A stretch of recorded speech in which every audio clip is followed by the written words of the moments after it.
안녕하십니까, 염지호입니다. SBS는 우리 사회의 건강한 공론의 장을 마련하고자 SBS 대토론, 이것이 여론이다를 신설했습니다. 건강한 토론 문화를 지향하는 SBS 대토론에선 우리 사회 이슈에 대한 바람직한 여론을 형성하기 위해서 한국정책학회와 함께 전문가 설문조사를 실시합니다. 그리고 또 서로의 이견만을 부각시키는 토론이 아니라 이견을 좁히고 대안을 모색함으로써 토론 문화의 새로운 장을 열고자 합니다. SBS 대토론, 이것이 여론이다. 참으로 착잡한 심정으로 첫 번째 방송을 시작합니다. 헌정사상 대통령이 탄핵되는 초유의 사태를 맞아서 노무현 대통령 탄핵안 가결 사태를 어떻게 봐야 되는지, 그리고 향후 국정 혼란을 어떻게 하면 최소화할 수 있을지, 그 지혜를 저희들이 오늘은 찾아봐야 될 것 같습니다. 특별히 충격과 혼란 속에서 여러 가지 착잡한 심정이 교차하는 가운데 하루를 보낸 우리는 이제 차분하고 냉정한 가운데에서 토론을 통해서 앞으로의 방향을 모색해 보고자 합니다. 먼저 오늘 나오신 패널들을 소개해 드리겠습니다. 김용균 한나라당 의원 나오셨습니다. 안녕하십니까. 감사합니다. 최한수 건국대 교수 나오셨습니다. 안녕하십니까.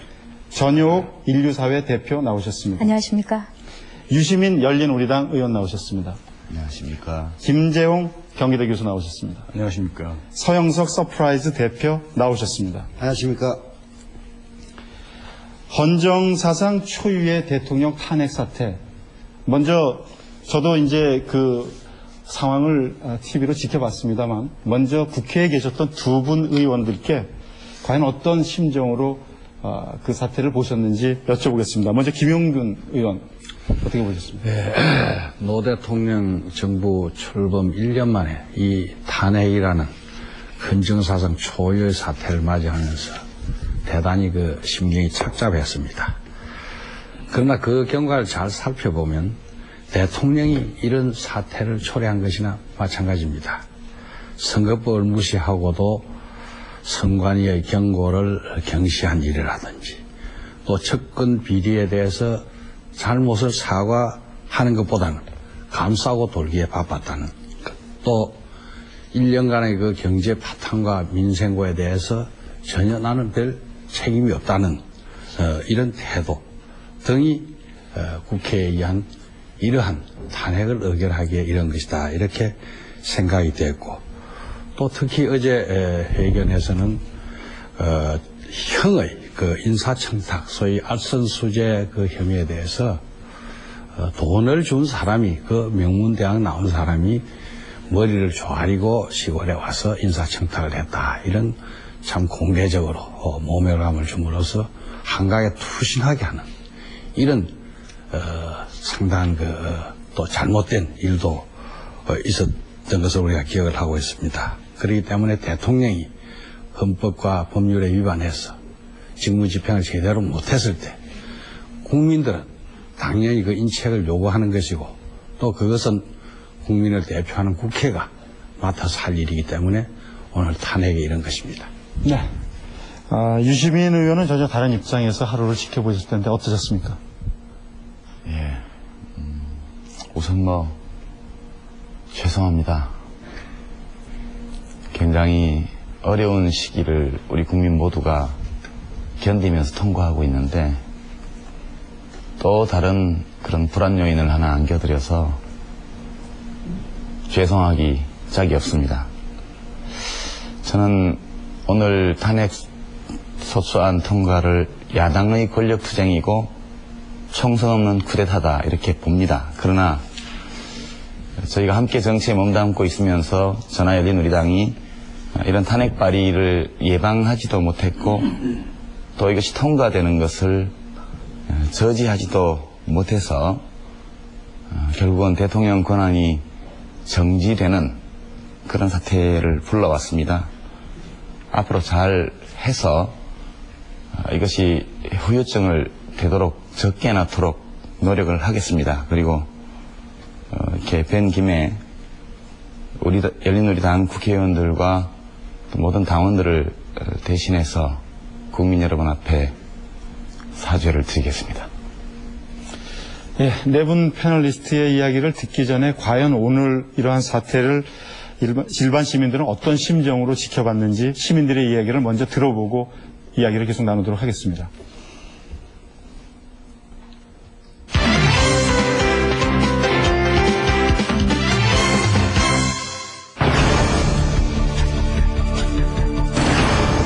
대가리 숫자 많다고 해가지고 전부 이래가지고 국민들이 이렇게 되는 거야.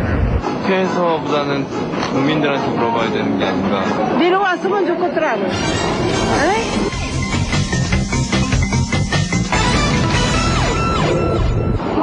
자기네들끼리 권력 싸움 한다고 그냥 생각했어요.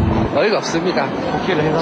국민이 지금 그 대통령이 국민에게 진솔한 마음으로 우리 국정수행을 이끌어 나가면 이런 불행한 사태는 절대 발생하지 않습니다. 자기는 혼자 죽기 싫다. 은근히 하는 사과, 죽을 거니까. 그리고 말로 끝나는 사과, 못 먹는 거 찔러나 보자. 그 뒤엔 자기들만의 그런 장리당략에 의한 그런 하나의 쇼맨십이 아닌가.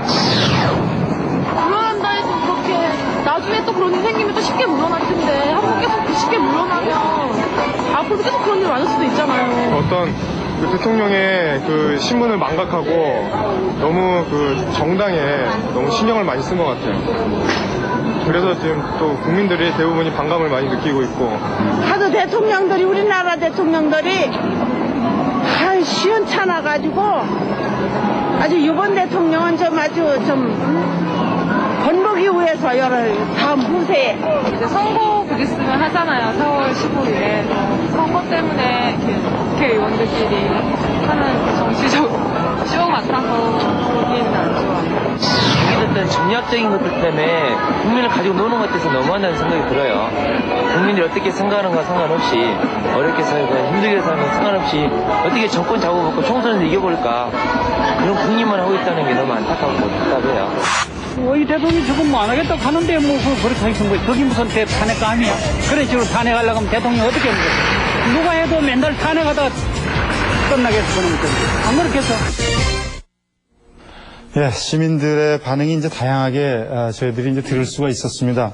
자, 그러면 이번 TV를 통해서 주로 대통령 탄핵안 처리를 네 분께서 어떻게 바라보셨을 텐데 먼저 최한수 건국대 교수께서 어떻게 보셨는지 말씀해 주시죠. 네, 대단히 아주 안타깝고 당혹스럽고 정치권에 대한 어떤 분노와 냉소적인 시각으로 봤습니다. 언뜻 보면서 얼마 전에 제가 봤던 영화 신라의 달밤을 다시 보는 게 아닌가 그런 생각이 들었습니다. 네, 어떤 면이죠?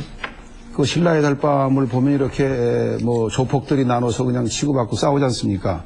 이렇게 국회의장이 입장하는 과정서부터 열린당이 막고 또 그 주변에 그 보좌진이라든지 이런 사람들이 막고 하는 이 난투장이 이게 저게 과연 국회인가 하는 생각이 들었고 결국은 그러한 배경에 당리당략 각 정당의 선거를 앞둔 당리당략과 대통령의 오기가 충돌하면서 국민들이 또 한 번 멍드는구나 그런 슬프고 안타까운 심정으로 지켜봤습니다. 예, 김재영 교수님 어떻게 보셨습니까? 네, 이번 탄핵 사태를 몇 가지로 좀 정리해 볼 수 있을 것입니다. 첫째는 국정에 대한 최고 책임 역할을 해야 되고 모든 문제에 대해서 주도해 나가야 될 정부 여당의 문제입니다. 원내 소수 의석밖에는 지지를 못 받고 있는 정권이 정치 개혁에서 무리를 한 것이고 그것은 너무 비전략적이었다 하는 말씀을 드리지 않을 수가 없습니다. 그러면 두 번째, 소수 의석의 지지를 못 받는다고 해서 그 정권이 눈에 보이는 정치 부패에 대한 개혁을 하지 말아야 되는가 하는 문제입니다.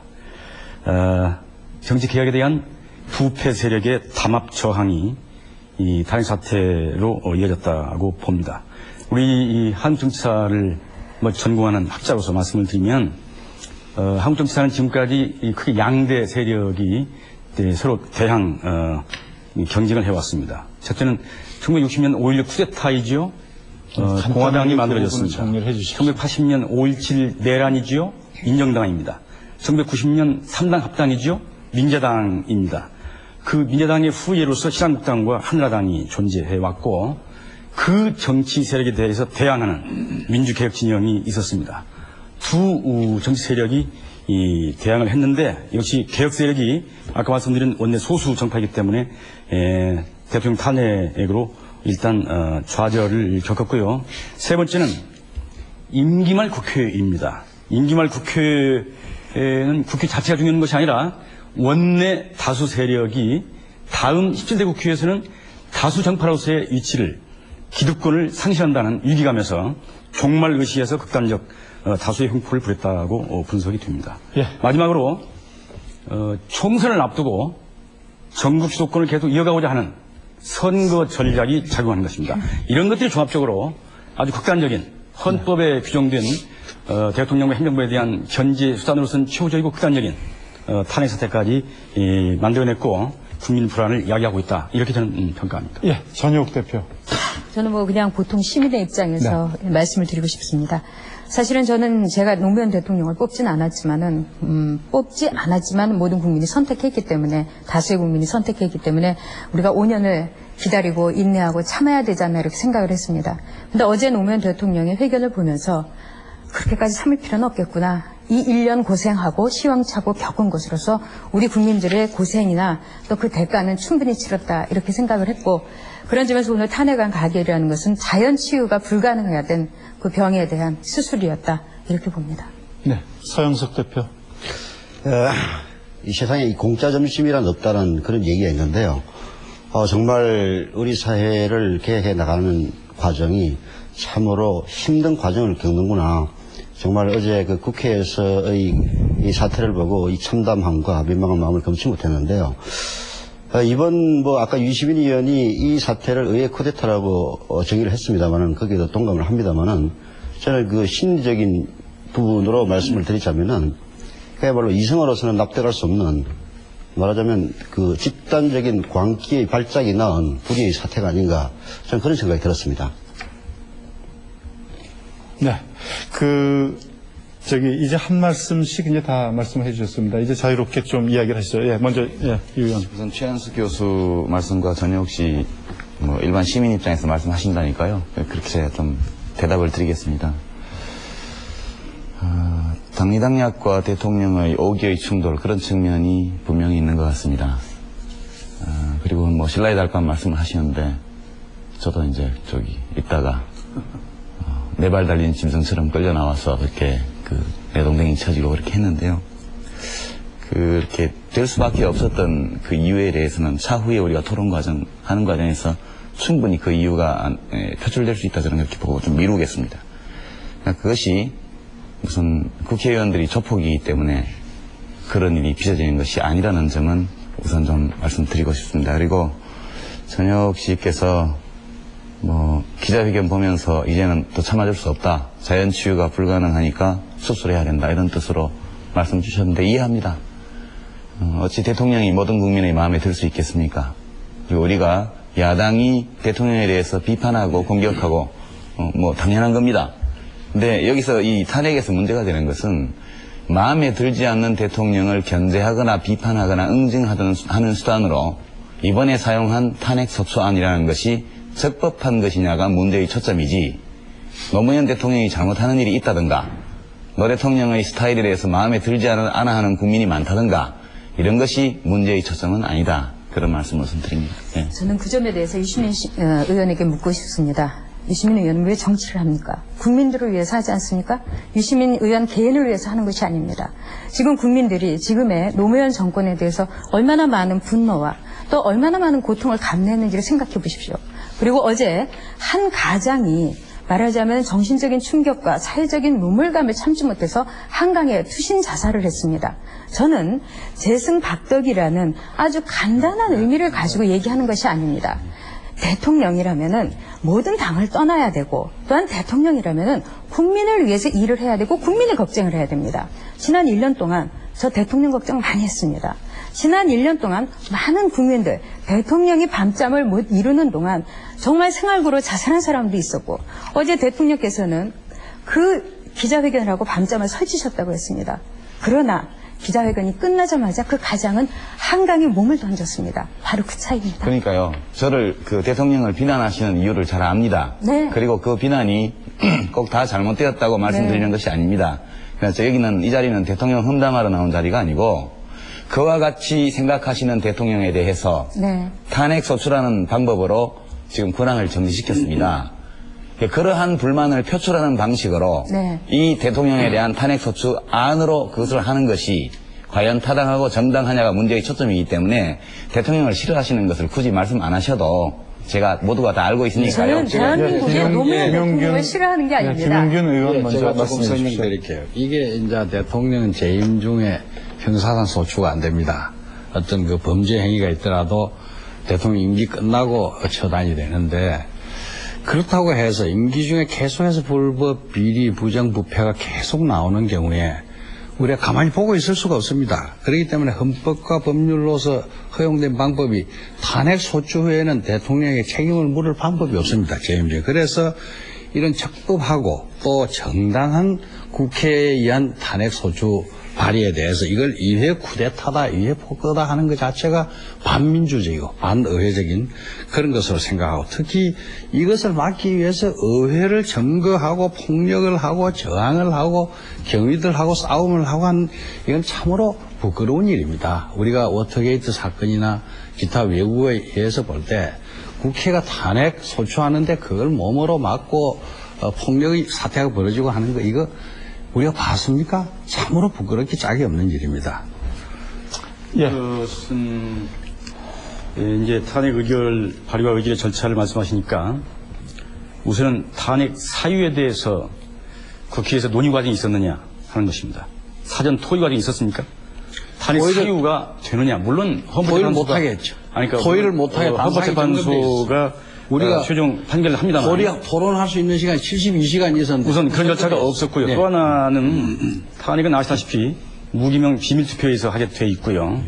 또 하나는 탄핵은 의원내각제처럼 우리는 대통령제 국가입니다. 의원내각제처럼 여야 대결 의정이 아니거든요. 그것은 의회가 대통령에 대한 견제 최고의 수단인데 야당 지도부, 야당의 당론에 의해서 의원들의 자율적인 정책 판단은 없이 그냥 일사불란하게 따라간 것인데, 이것은 헌법적 절차에 위배되는 것은 아닌가 하는 말씀을 드리지 않을 수가 없습니다. 그렇지 않죠. 그건 제가 실정을 말씀을 드릴게요. 이 탄핵 발의를 할 때까지는 의원총회가 수차례 4, 5회 이상 각 정당에서 이루어졌고요.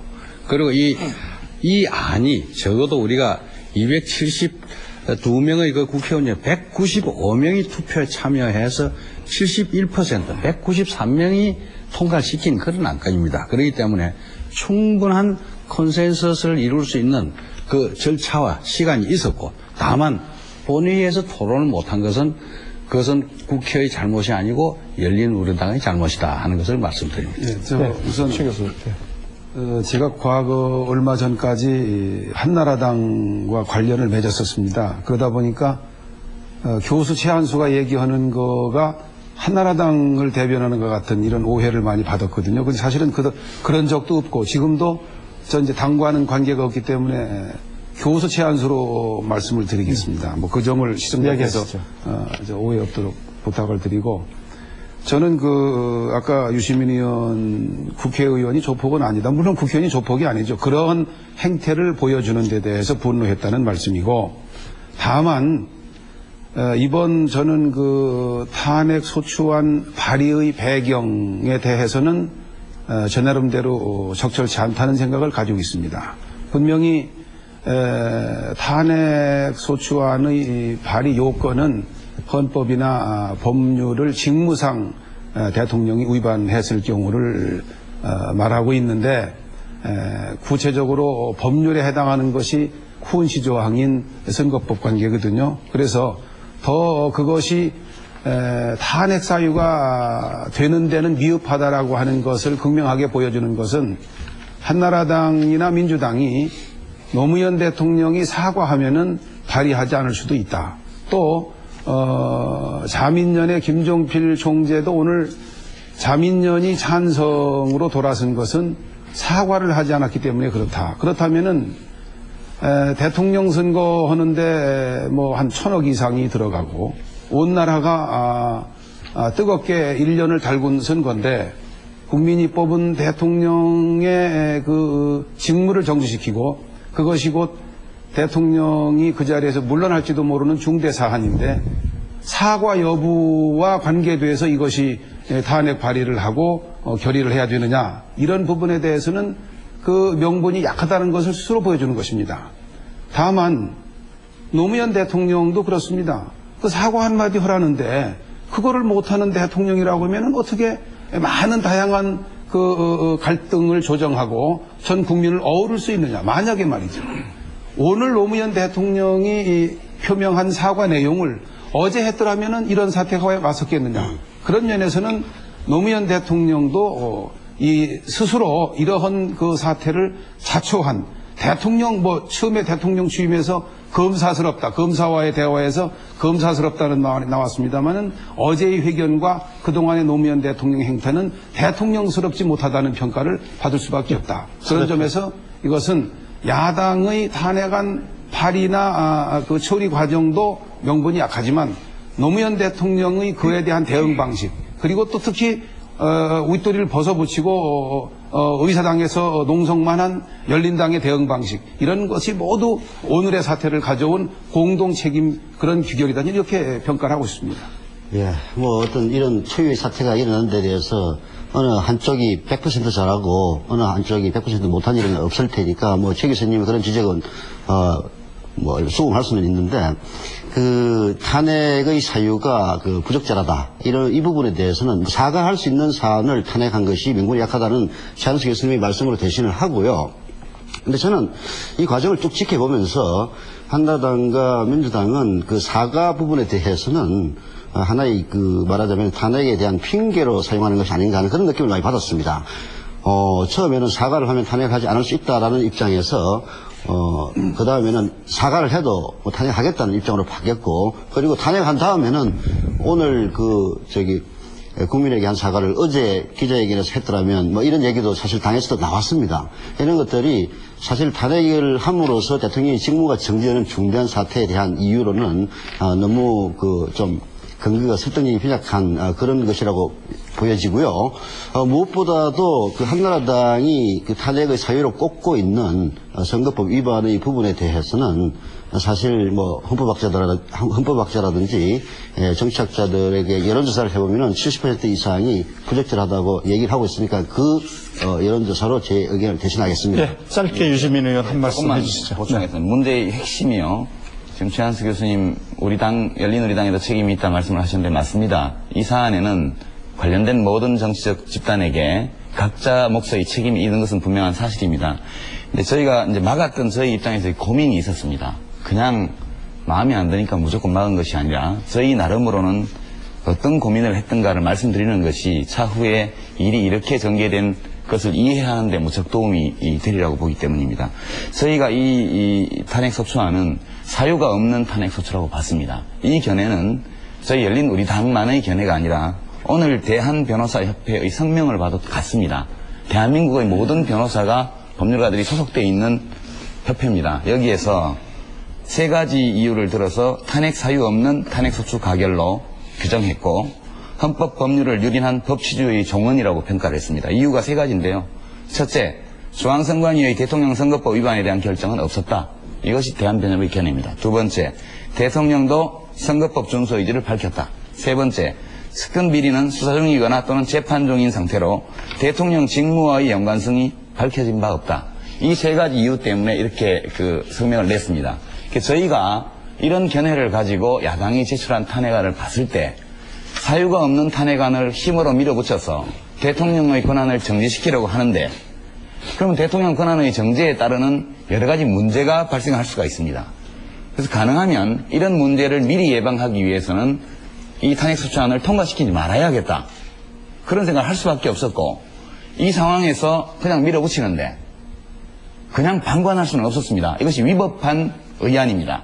사유가 없는 탄핵소추안이기 때문에 위법한 의안이 의회 다수파의 손에 의해서 일방적으로 가결될 상황에 놓여 있을 때 저희는 아주 소극적으로 의사진행을 방해하기 위해서 몸으로 그냥 좀 지켰던 것이고, 끌어내니까 30분 만에 다 끌려나갔습니다. 그래서 그 점은 불가피한 측면이 있었다는 점을 좀 국민 여러분께서 좀 널리 좀 해량해 주시기를 부탁드립니다. 알겠습니다. 탄핵 사태 원인과 그 책임론에 대한 것은 나중에 또 저희들이 짧게 한마디만 하고 싶은데. 잠깐만요. 저희들이 나중에 또 진단을 하겠습니다.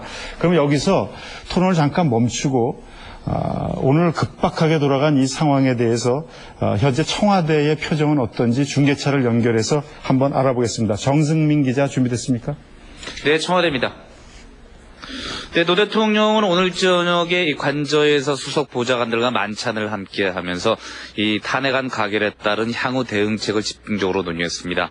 노 대통령은 1시간 반가량 진행된 만찬에서 이 반주로 포도주를 곁들이면서 참모들과 비교적 담담한 상태에서 이야기를 나눈 것으로 전해졌습니다. 일부 참모들은 이 울분을 터뜨리기도 했지만은 오히려 노 대통령은 괜찮다면서 다독거린 것으로 전해졌습니다. 노 대통령은 만찬을 마친 뒤에 이 시간 현재 부인 권양숙 여사와 함께 관저에서 휴식을 취하고 있는 것으로 전해졌습니다. 지금 화면에는 탄핵안 가결에 반대하는 시민들의 촛불 시위 모습이 현재 나오고 있습니다. 노 대통령은 주말인 내일과 모레 별다른 일정을 잡지 않은 채 관저에 머물면서 향후 국정 구상을 가다듬을 것으로 전해졌습니다. 청와대 관계자는 노 대통령이 아직 특별하게 누구를 만날 계획은 없는 것으로 알고 있다, 이렇게 전했습니다. 이에 앞서서 노 대통령은 오늘 오후에 국무위원들과 간담회를 가졌습니다. 이 자리에서 앞으로 법적 판단과 국민 판단 이 두 가지가 남아있는데 이 두 가지 판단에 기대를 걸고 결과를 겸허하게 기다리겠다, 이렇게 밝혔습니다. 노 대통령은 국회의 탄핵 소추는 부당하지만 그 결정은 인정할 것이다. 이에 맞춰서 국정을 운영해달라, 이렇게 당부하면서 자신도 이에 맞춰서 개인적인 행동을 관리해 나갈 것이다, 이렇게 밝혔습니다. 노 대통령은 헌재 결정이 내려질 때까지 이 시간이 많은 만큼 정책과 국정의 흐름을 놓치지 않도록 학습하는 데 전념하겠다. 폭넓은 지식과 정보를 습득하는 데 시간을 잘 활용하겠다, 이렇게 말했습니다. 이 대통령 권한정지, 헌종 초유의 사태를 맞은 청와대 내일 오전에 김우식 비서실장 주재로 수석 보좌관 회의를 갖고 대통령 권한 대행 체제에 따른 청와대 비서실의 기능 정립 방안을 집중적으로 논의할 예정입니다. 지금까지 청와대에서 SBS 정승입니다. 예, 이번에는 대통령 권한이 정지가 되면서 국무총리에게 관심이 모아지고 있는데요. 국무총리실로 가보겠습니다. 유영규 기자 전해 주십시오. 예, 정부종합청사입니다.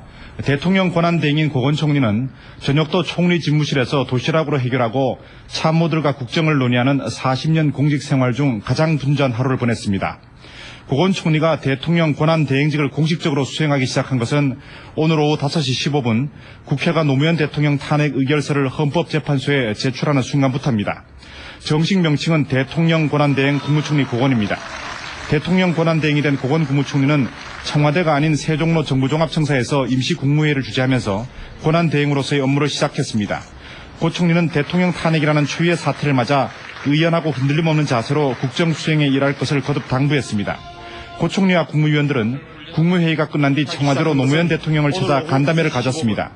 이 자리에서 노 대통령과 고건 총리는 국정에 공백이 있어서는 안 된다는 의견을 나눈 것으로 알려졌습니다. 고 총리는 이에 앞서 소집한 경제, 외교, 안보관계 장관 간담회에서 특히 경제 안정을 강조했습니다. 고 총리는 참석한 이현재 경제부총리에게 국가 신인도가 흔들리지 않도록 경제 정책의 일관성을 유지하라고 지시했습니다. 대통령 권한 이양 문제는 국무조정실과 NSC를 창구로 협의해 나가고 있는 것으로 알려졌습니다. 고 총리는 내일 종합청사 집무실에서 국가안전보장회의와 경제외교안보 장관회의를 주재하고 미 국토안보부 장관을 접견하는 일정으로 대통령 권한대행으로서의 이틀째 직무를 할 예정입니다. 고 총리는 내일 오전 9시 대국민 담화를 발표합니다. 세종로 청사에서 SBS 유영규입니다. 네, 이번에는 헌정사상 초유의 대통령 탄핵 통과가 된 국회 앞의 모습을 보겠습니다. 하현종 기자 전해주십시오. 네, 시간 지면서 촛불을 들고 집회를 벌였던 만여 명의 시민들은 조금 전 10시 반이 지나면서 대부분 해산하는 모습입니다. 지금은 일부 시민들이 국회 정문에서 구호를 외치는 등 산발적인 시위를 벌이고 있습니다. 여의도 일대 배치됐던 경찰 4,000명도 지금은 대부분 철수한 상태입니다. 탄핵 반대 집회는 오늘 아침 200여 명이 모인 상태에서 시작됐습니다. 하지만 점차 숫자가 늘어나 한때 만여 명을 넘기기도 했습니다. 노사모 회원 그리고 탄핵에 반대하는 일반 시민들로 이루어진 이들은 이번 탄핵이 현대판 쿠데타라며 강하게 비난했습니다. 오늘 낮에는 민중연대와 녹색연합 등 200여 개 시민사회단체가 국회 앞에서 기자회견을 갖고 정치권이 당리 당략에 따라 민주주의를 저버렸다고 주장했습니다. 이들은 당장 내일부터 시청 앞에서 대규모 집회를 벌이는 등 범국민적인 탄핵 무효화 운동에 들어가겠다고 밝혀 전국적인 탄핵 반대 집회가 예상되고 있습니다. 지금까지 여의도 국회 앞에서 SBS 하현종입니다. 예, 청와대, 국무총리실 그리고 또 국회 앞을 저희들이 살펴봤습니다. 자, 그러면은 탄핵이라는 말이 작년부터 처음 나오기 시작했지만은 본격적으로 정치권에서 쟁점이 된 것은 올해 2월부터입니다. 대통령 탄핵이 어떤 과정을 거쳐서 여기까지 이르게 됐는지 저희들이 준비한 리포트를 한번 보시겠습니다.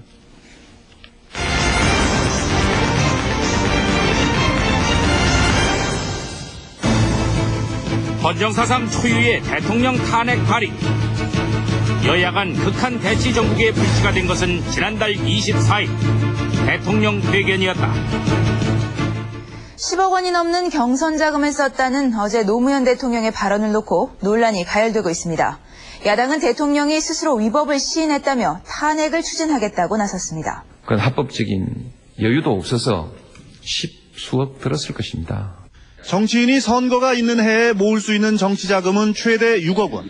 노 대통령 스스로 4억 원 이상을 더 썼다고 실토했으니 당연히 수사와 처벌이 뒤따라야 한다는 게 야당 주장입니다. 민주당 조순영 대표는 연이틀 대통령에 대한 탄핵을 경고했고 오늘은 한나라당도 동조하고 나섰습니다. 검찰이 저렇게 수사를 기피를 하고 편파 수사를 하고 말이죠. 그런다면은 방법은 탄핵밖에 없지 않냐 저는 그렇게 생각합니다. 탄핵 사유에 충분한지를 검토하도록. 그러나 야권이 탄핵 발의에 본격적으로 불을 붙인 것은 선관위가 대통령의 발언을 위법으로 판결한 이후였다. 대통령이 뭘 잘해서 열린 우리당에 펴줄 수 있는 일이 있으면 정말 합법적인 모든 것을 다 하고 싶습니다. 노무현 대통령이 선거법을 어겼다는 중앙선관위의 결정이 나오자 대통령을 탄핵하려는 야당들의 움직임이 구체화하고 있습니다. 중앙선거관리위원회는 열린 우리당에 대한 지지를 유도한 노무현 대통령의 발언이 공무원의 정치 중립 의무를 어겼다고 결론 내렸습니다. 야당은 대통령의 실정법 위반이 공인됐다며 탄핵 발의 등 대여 공세에 고삐를 조였습니다. 민주당과 함께 우리가 이 문제를 어떻게 대응해 나갈 것인지 적극적으로 논의를 해야 된다. 저는 그렇게 봅니다. 부패 비리를 은폐하려는 탄핵 정국 조성 기도에 있다. 노무현 대통령의 선거 개입 논란에서 시작된 탄핵 정국이 정면 충돌 양상으로 치닫고 있습니다. 고위공직자에 의한 헌법 침해에 대하여 헌법을 수호하는 제도적 장치라고 저는 믿고 있습니다. 부당한 정략적 압력과 횡포에는 굴복할 수도 없고 굴복해서도 안 된다고 생각합니다. 역사와 국민이 판단할 것입니다. 대의 명분에 맞게 해야 될 일은 이건 우리가 힘을 모아가지고 하는 게 나는 옳은 것이고 이게 또 국민이 우리한테 기대하는 거라고 생각합니다. 이처럼 부당한 횡포에 맞서서 헌정 질서와 법 질서를 수호하는 것이 대통령의 임무라고 생각한다고 말했습니다. 대의 명분이 있다고 했을 때는 설령 부서지는 한이 있더라도 밀고 나가야 하는 그런 때가 있는 법입니다. 국민들로부터 이미 사망 선고를 받은 정당들입니다. 그런 정당이 무슨 도덕적 힘이 있어서 무슨 자격으로 대통령을 탄핵한다는 말입니까?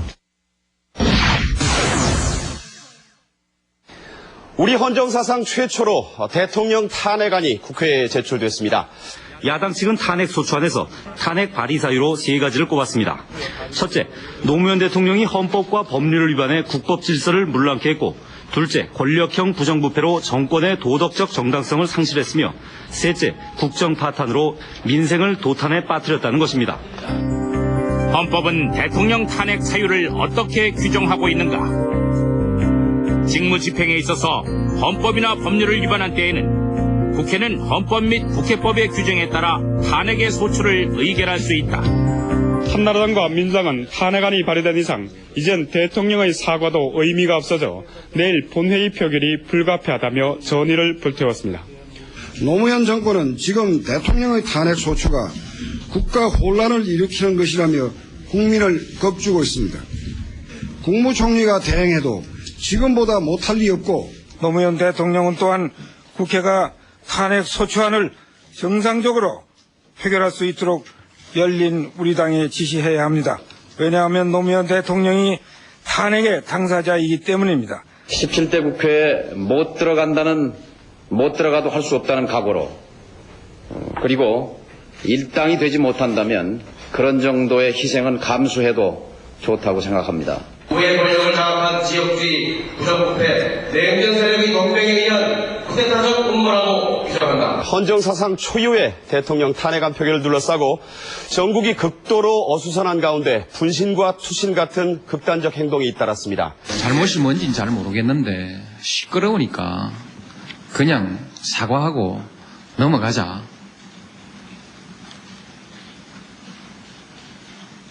그래서 탄핵을 모면하자. 이렇게 하시는 뜻이라면 그것은 제가 받아들이기 어려운 것입니다. 우리가 참 초동같이 단합을 해서 반드시 가결되도록 하겠습니다. 역사를 거꾸로 돌려는 시도에 대해서 단호하게 맞서서 이 나라를 구하는 대업에 같이 동참할 것을 간절히 보소. 어떤 독재 정권도 의회에서 표결을 폭력으로 저지하는 것을 일상사로 삼은 적이 없습니다. 용서할 수 없는 일입니다. 쿠데타 음모, 나치즘에 필적하는 이런 권력 찬탈 음모를 저지할 수 있어야 합니다.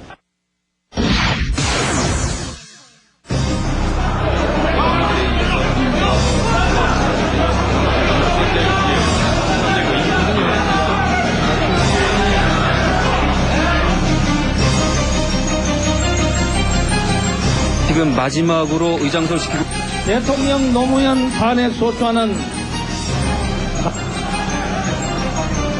선포합니다.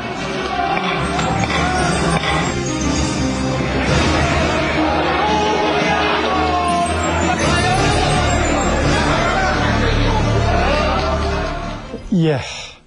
이 리포트를 바라보면서 마주 달리는 두 대의 기차가 충돌할 것을 불안한 마음으로 지켜보던 국민들이 오늘 이 사태를 맞은 것처럼 그런 느낌이 들었습니다.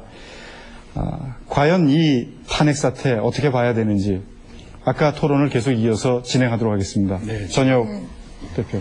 저걸 볼 때 국민들이 저걸 원한 국민들이 누가 있겠습니까? 네. 대통령도 원하지 않았겠지만 국민 모두 원하지 않았습니다.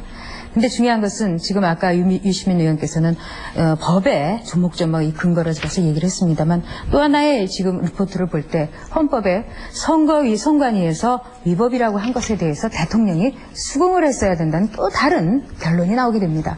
또한 저는 굳이 법을 따지고 싶지도 않습니다. 왜 그런가 하면은 사실은 이 탄핵소추안이 발의된 것 자체로 가결되지 않았다 하더라도 대통령으로서 노무현 대통령이 입은 상처, 도덕적 오점, 이것은 이미 대통령으로서 온전한 대통령이 아닌 것입니다.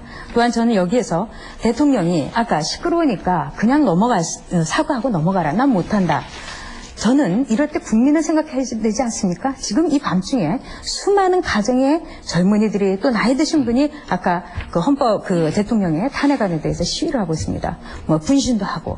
저는 이렇게 봅니다.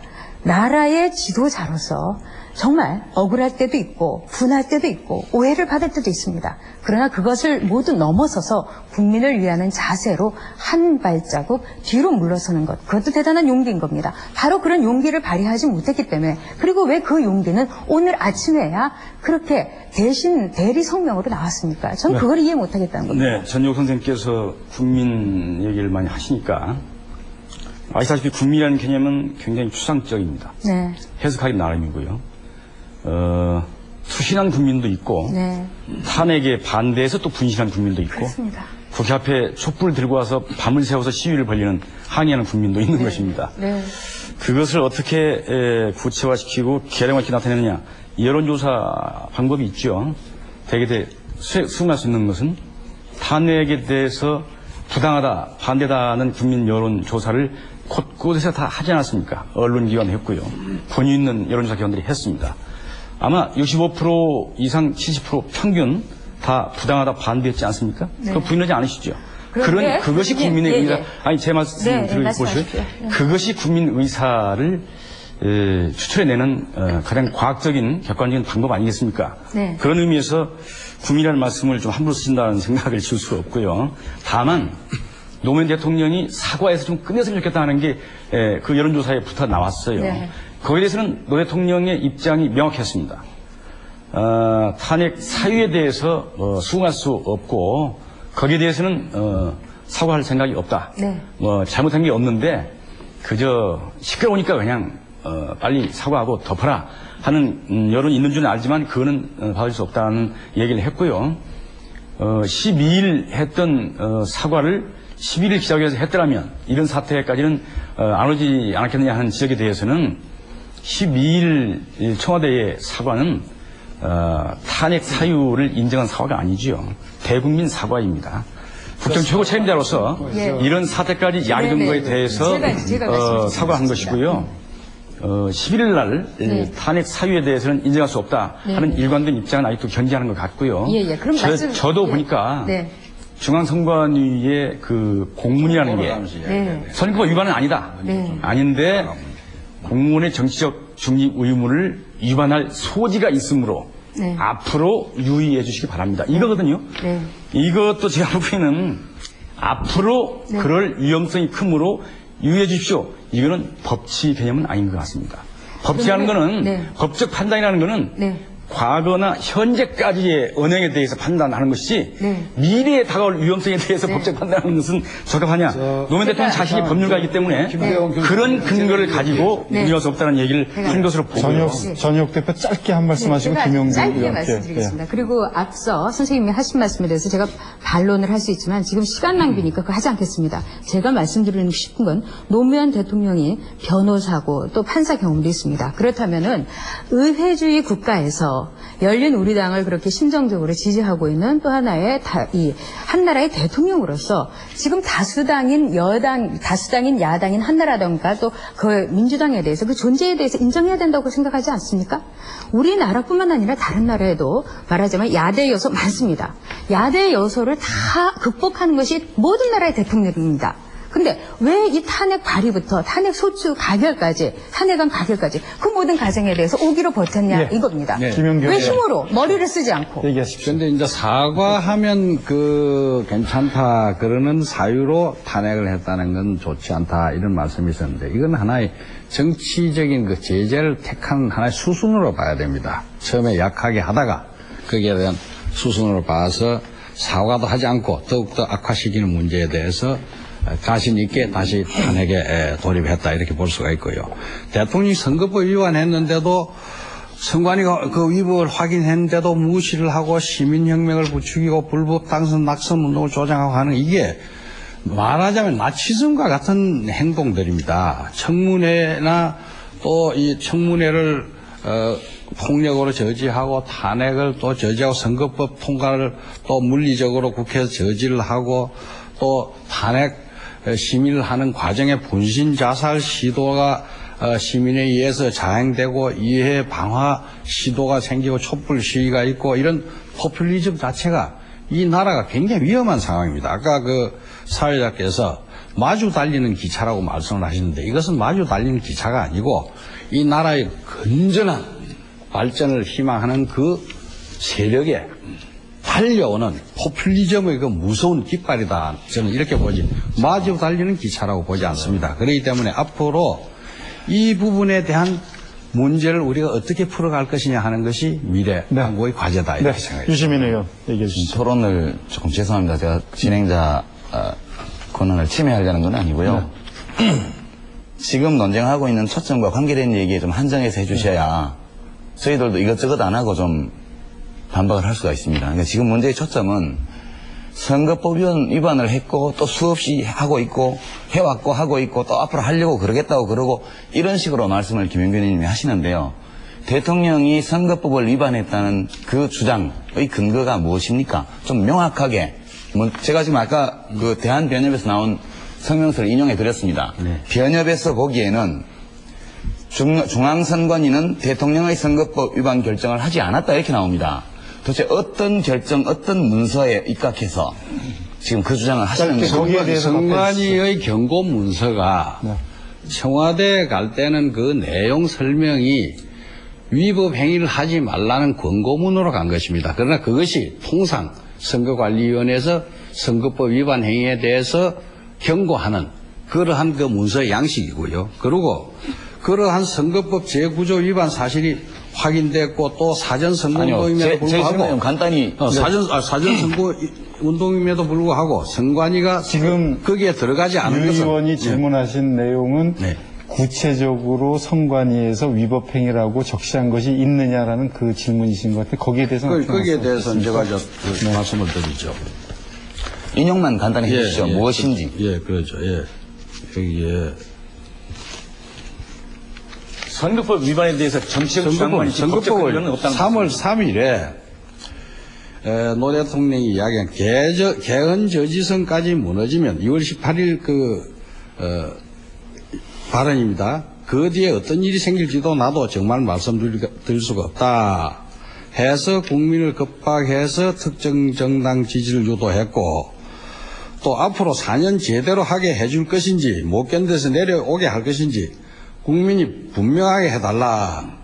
또 국민이 총선에서 열린 우리당을 압도적으로 지지할 줄 것을 기대한다. 선관위에서 위법 그게 한나라당 해석입니까? 거에 대한 것을 여기에 대해서 3월 3일에 중앙선거관리위원회에서 이것은 공직선거법 9조 1항을 위반한 것인가 동시에 60조 1항, 85조 86조를 위반한 것인데도 불구하고 선관위에서는 이 대통령에 대한 그 뭔가 미온적인 채찍으로 9조만 위반했다고 결정을 내리겠습니다. 제가 다시 물어보겠습니다. 유 의원 말씀하시고 짧게 저는 근거만 확인하려고 드렸던 질문인데요. 시간을 몇 번을 쓰셨습니다. 그러니까 중앙선관위가 대통령이 선거법 어느 조항을 어떻게 위배했다라고 결정한 문서가 있냐는 거예요. 그렇죠. 문서가 탄핵 소추서 정제 1호적으로 나가가 있습니다. 그거는 국회 오늘 아침에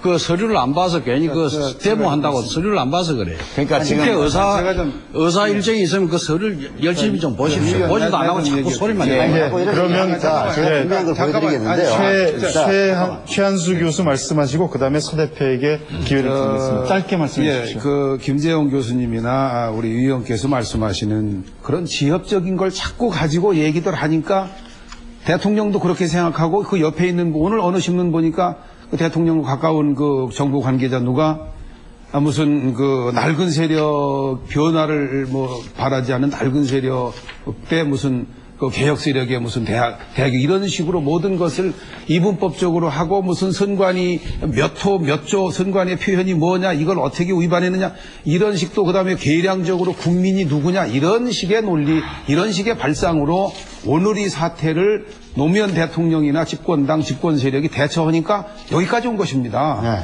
제가 한마디만 하겠습니다.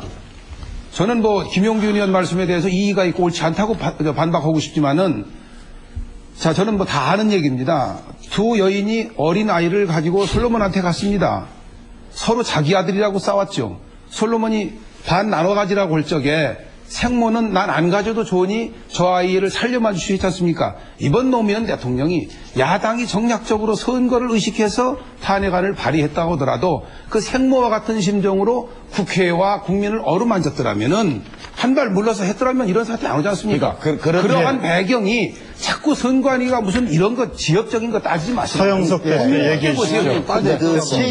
최 교수님의 얘기가 언론적으로 옳지만요. 선거법 위반 여부는 이 문제의 지역적인 문제가 아니고 핵심적인 문제입니다. 왜냐하면 그건 국민이 다 알고 있는데 이쪽을 자꾸 코너로 몰려고 하는 의도로 보인단 말이죠. 잠깐만요. 그래서 선거법 위반을 했느냐 안 하기 위해서 서 대표에게 발언 기회를 줬습니다. 그 문제는 그 지역적인 문제가 아니라는 점을 제가 말씀드렸고요. 그 부분에 대해서 중앙선관위가 청와대에 보낸 문서가 있습니다. 그 문서를 보면은 제가 이 스캔을 한 걸 복사를 해왔는데요. 아까 그 얘기했던 바로 그 부분입니다. 3월 3일 전태에서 논의한 결과 기자회견에서의 대통령의 국회의원님의 발언이 사전선거운동 금지 규정에 위반된다고 볼 수는 없다고 판단하였습니다. 그러나 대통령님께서는 선거에서의 중립의 의무를 가지는 공무원이시므로 앞으로 선거에서의 중립의 의무를 지켜주시기 바랍니다. 이렇게 얘기했고요. 그 제목이 대통령의 선거 중립 의무 준수 요청입니다. 이게 바로 중앙선관위에서 보낸 청와대에 보낸 공문이라고 합니다. 그게 구조 위반입니다. 말하자면. 중립 의무 위반은 구조고요. 사전 선거운동은 정식으로 말씀하시는 60조로 가는 거예요. 정치적인 거 아니고 선거법을 분명히 보십시오. 문서가 있지 않습니까? 60조와 85조 근거를 가지고 말씀하셔야 토론이 되는 86조 위반인데. 아무리 이제 그거는 잠깐만 그렇게 해석을 한다 그런 이제 말씀이신데 정작 그 논란의 원인이 되고 있는 중앙선관위에서 청와대에 보낸 문서에는 그렇지 않다라는 주장이 제기되고 있고 그 부분을 제가 마침 문서로 가져왔다 이런 얘기고요. 그런데 차 대표님, 그게 뭐 대단한 문서는 아니지 않습니까? 정리를 다 알고 하겠습니다. 있고 잠깐 언론에 다 나온 거고 지금 그러니까. 우리는 탄핵안이 가결된 오늘의 이야기를 해야 되는 전 거예요. 대표님 제가 정리를 하겠습니다. 잠깐 기다리세요. 지금 양쪽의 입장이 좀 달라지는 것 같은데 한쪽에서는 포괄적으로 이것이 선거법 위반이다라고 해석을 하시는 것 같고 한쪽에서는 명문화된 규정으로 선거법 위반이다라고 선관위에서 한 적이 없다라고 주장을 하시고 있습니다. 그 부분에 한마디 말씀드릴게요. 그 국회의원들이 국회에서 모여가지고 탄핵소추안을 의결을 하는데 거기에 대한 근거와 근거가 말하자면은 특정 정당의 자의적인 해석에 의한 근거라면 그건 문제가 틀림없이 있는 거죠. 그렇다면은 중앙선거관리위원회에서 대통령은 선거법을 위반했으니 그 부분에 대해서는 일정한 주의를 촉구한다라는 명문의 문서 규정이 없이 했다면은 그건 정략이라고 볼 수밖에 없다. 이런 얘기를 제가 말씀을 드린 겁니다. 그리고 제1호로 붙이시다고 그러셨는데요. 그걸 한번 보여주시죠. 중재위로 오늘 열심히 보셨으면 그 중앙선관위에서 한나라당이 보낸 공식 문서입니까? 이렇게 두껍습니다. 아니, 그러니까 그 증거 서류를 제출했다는 것이 그렇죠. 그 중앙선관위에서 한나라당에 보낸 공식 문서였습니까? 한나라당에 보낸 문서가 아니고 대통령에게도 보내고 중앙선관위에서 결정한 아니, 중앙선관위에서 그럼 청와대는 이렇게 보내고 한나라당이 다르게 보냈습니까? 중앙선관위에서 원래 선거 중립 의무 위반한 문서를 만드는 양식이 그런 것이다. 그런데 청와대에 갈 때는 뭔가 단어가 하나 빠졌다는 얘기가 있었어요. 그러면 좀 밝히고 넘어가야 되는 게 아까 그 읽어주신 문건은 선관위에서 만든 겁니까? 네? 아까 읽어주신 문건은 선관위에서 만든 겁니까? 그렇죠. 선관위에서 만든 아니죠. 지금 김용균 의원님이 읽으신 문서는 지금 한나라당과 민주당이 중심이 되어서 제출한 탄핵소추안에 붙어 있는 문서의 내용을 읽으신 겁니다. 그 문서에서 제가 마저 말씀드릴게요. 그 문서의 대체적인 모든 내용들이 대통령께서 이런저런 기자회견이나 혹은 간담회에서 하신 말씀들을 인용하고 그것이 선거법 제 몇 조 위반이라는 것을 유권 해석한 다음에 그걸 증거로 붙여서 지금 그 법안 뒤에 소추안 뒤에다 붙여서 지금 보내신 겁니다. 그러니까 이 문제는 전국적으로 탄핵 사유가 적합하냐 하지 않느냐는 문제는 헌법재판소에서 어차피 하게 돼 있습니다. 우리가 길면 180일, 짧으면 몇십 일 정도만 있으면 과연 야당에서 제출한 탄핵소추안의 탄핵소추가 성립하기 위한 법적 근거가 존재하는지 하지 않는지에 대한 판단을 하게 됩니다. 그런데 우리가 이 시점에서 이 토론을 하는 것은 아까 최한수 교수님 말씀처럼 국회에서 정말 먹불견인의 보기 싫은 그런 풍경이 벌어졌지 않습니까? 이 사태에 대해서 관계되어 있는 모든 정치 집단들이 각자 어떤 논거를 가지고 있고 따라서 국민들이 볼 때 어떤 목소리, 부정적 혹은 긍정적 책임이나 자기 몫을 가져야 되는지를 구분해주기 위해서 토론을 하는 겁니다. 근데 그런 얘기 다 집어치우고 공자님 말씀처럼 대통령이 한 발 물러서셔서 포용력을 발휘하시고 좋죠. 그렇게 하면. 근데 우리가 지금 무슨 대통령 품평회 하거나 대통령 훈육하거나 혹은 공자님 말씀하러 여기 나온 건 아니지 않습니까? 자, 물론 그 말은 나오지 않았습니다. 그 부분에 하나 할게요. 자, 이 부분에 관해서 적게 넘어갑시다. 최 교수님. 제가 뉴스를 통해서 접한 그 선관위의 내용은 선관위에서의 결정 배경 그 내용은 경고성 내용인데 대통령에게 전달할 때는 그 경고라는 그 내용보다는 그 경고성 표현상으로는 그거보다 약한 내용으로 전했다라고 제가 듣고 있거든요. 그러니까 사실상 내용은 경고인데 대통령이 문서로 받은 내용으로 보면은 경고라는 말이 들어있지 않으니까 대통령은 그러면 내가 법적으로 법률가 출신이니까 뭐가 잘못했느냐라고 대통령은 반문한 거고 실제 내용은 경고라는 얘기입니다. 그러면 대통령도 그 잡기 해석에 연연해서 그것을 기자회견에서 국민에게 대상으로 내가 뭘 잘못했는지 모르겠다라고 할 것이 아니라 그 담겨있는 내용의 의미를 파악했으면은 보다 다른 입장을 취할 수가 있습니다. 따라서 그걸 가지고 여기서 논하는 자체가 저는 지금 잠깐만 정리해 보겠습니다. 양쪽에 아까 말씀하신 것처럼 그 법에 대한 또는 이 선거법 위반에 대한 해석이 한쪽은 포괄적이고 한쪽은 구체적으로 무엇이 일어났는가 하는 것에 차이가 있습니다. 그리고 또 유 의원께서는 이제 헌법재판소의 판결을 지켜봐야 되겠다라고 하는데 이제 이 논란을 가지고서 하시기보다는 앞으로 우리가 논의해야 될 것이 많이 있기 때문에 헌재에서 과연 어떻게 될 것인가 하는 것을 여러분들이 나름대로 한번 짚어봐 줬으면 좋겠습니다. 그래서 한 분씩만 이야기를 들어보고 그다음에 다음 순서를 진행하도록 하겠습니다. 예, 먼저 현재의 이 심리, 이 판결 과정은 그렇게 복잡할 필요가 없다고 생각합니다. 이미 법적 근거에 대해서는 대한변협과 또 학자들과 전문가 그룹들이 의견을 많이 내놨고요. 헌재 재판관들도 대한변협의 의견을 소홀히 할 수는 없을 것입니다. 다만 양쪽의 변론을 청취하는 과정이 있을 거예요. 네. 그래서 시간이 좀 걸릴지 모르겠지만 그래서 많은 국민들이 아마 이런 헌정 초유의 사태를 빨리 종결시키길 바라기 때문에 가능하면 한 달 이내에 총선 시행 전에 헌재의 결정이 나오는 게 바람직하다는 생각을 갖고요. 그것이 또 헌재의 독립성을 평가하는데 도움이 될 거라고 생각합니다. 네. 만약 선거 끝난 뒤에 하게 되면 선거에서 이긴 어떤 당에 손을 들어줬다.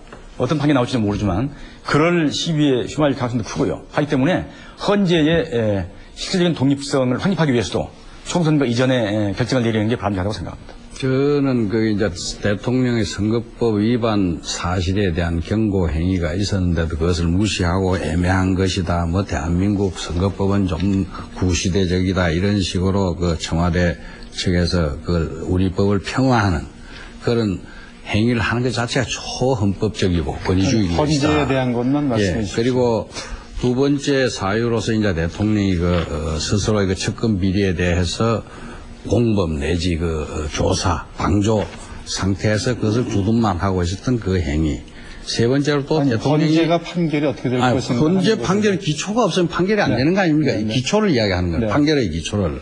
또 세 번째로 대통령이 취임하자부터 계속해서 얼마 되지 않아서 탄핵하는 소리가 나왔는데 말이죠. 그게 처음에 한 일이 대북 송금 검사법 거부하는 거, 한총련 합법화, 노사 문제에 대한 원칙을 지키지 않는 이렇게 해서 국정을 파탄시키는 이러한 일련의 행위에 대한 것이 이 탄핵 사유로 되어 있습니다. 그래서 이 사유를 헌법재판소에서 정밀하게 조사를 하고 거기에 대한 입증 자료들을 보게 된다면 김영균 의원 얘기는 세 가지를 가지고서 헌법재판소에서 하실 거다라고 했는데 유시민 그러면 그렇게 되면 이것은 제 차례입니다. 헌법재판소에서 반드시 제 차례입니다. 인용이 될 것이다. 이렇게 제가 김영균 의원님이 계신 한나라당이나 혹은 민주당의 국회의원들께서 대통령이 취임한 직후부터 지금까지 업무 수행하신 것에 대해서 마땅치 않게 생각하고 부정적으로 평가하시는 것을 잘 압니다.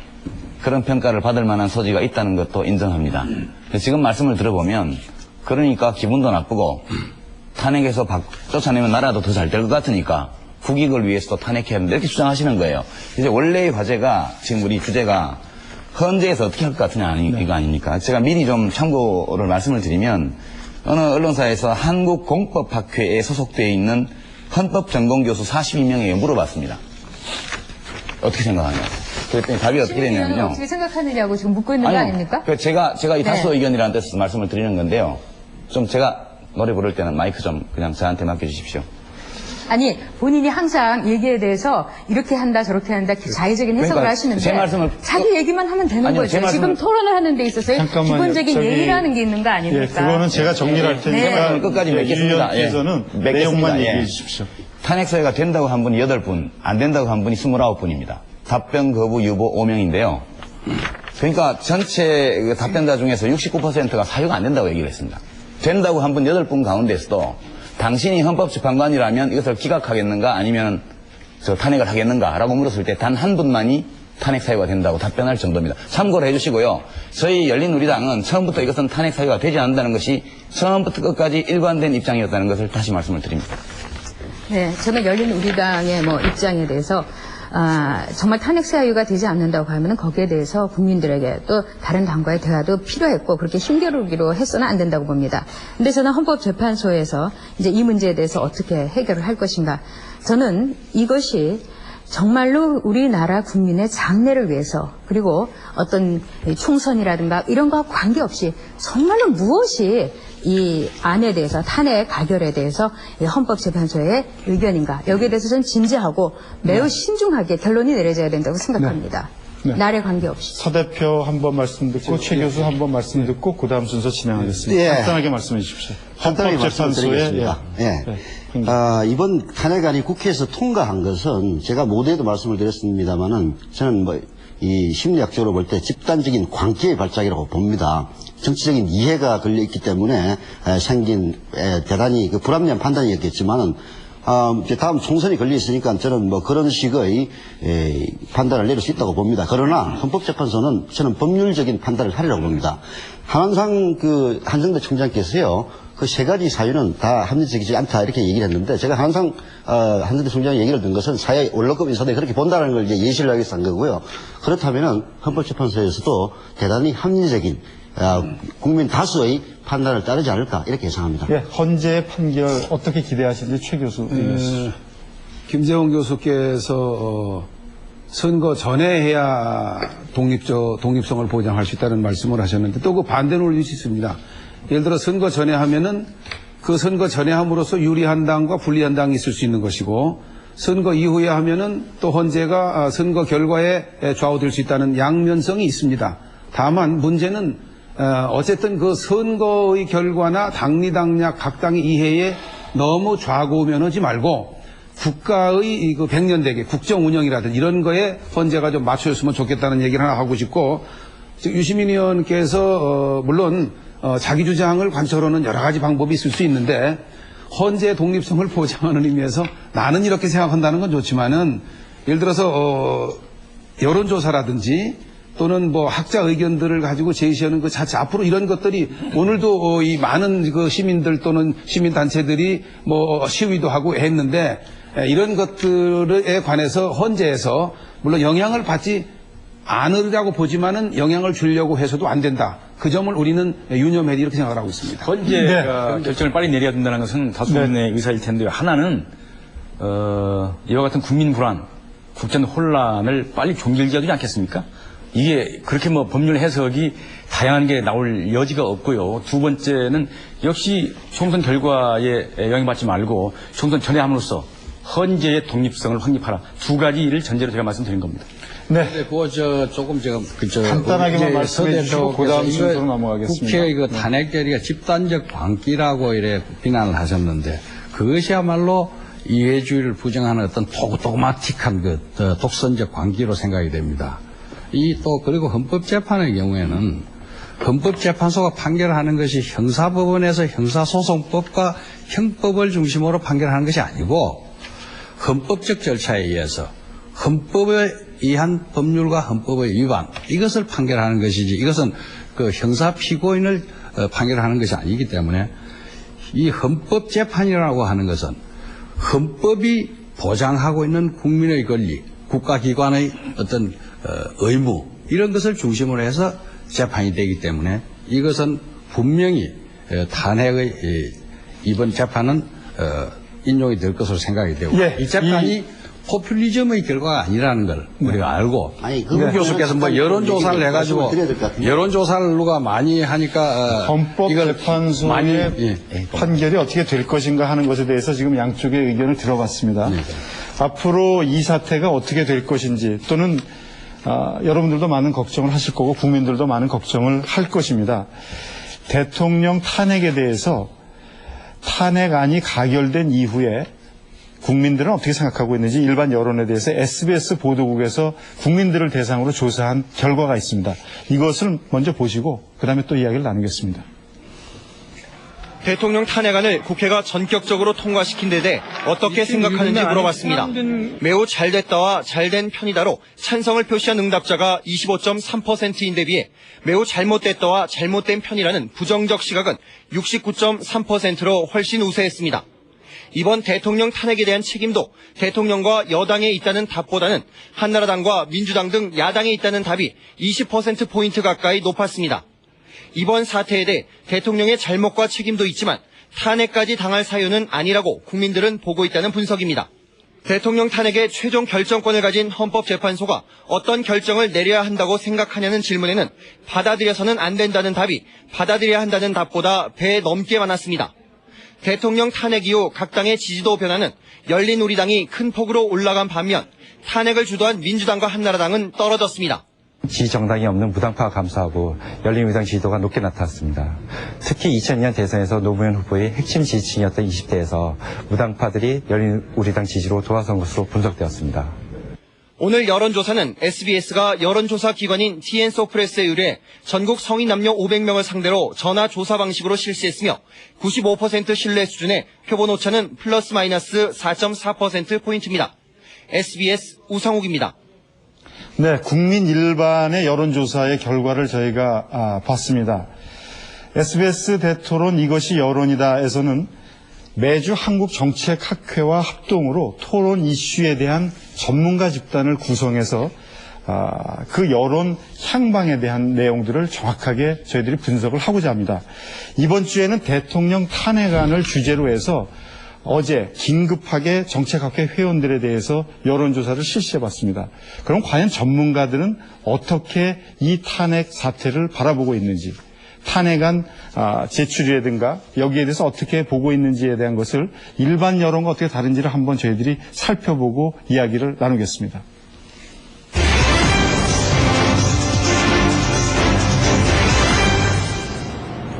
지금부터 대통령 탄핵안과 관련해서 한국정책학회의 SBS 대토론 정책분석팀이 수행한 조사 분석 결과를 말씀드리겠습니다.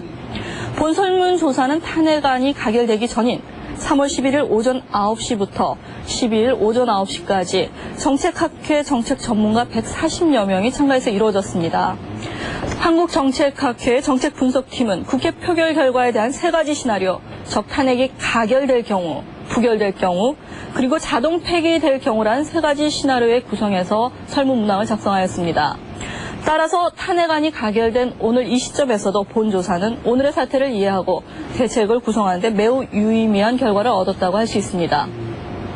구체적인 설문 문항을 살펴보겠습니다. 첫 번째로 탄핵안 가결로 인해서 누가 가장 정치적인 이득을 볼 것인가를 물어봤습니다.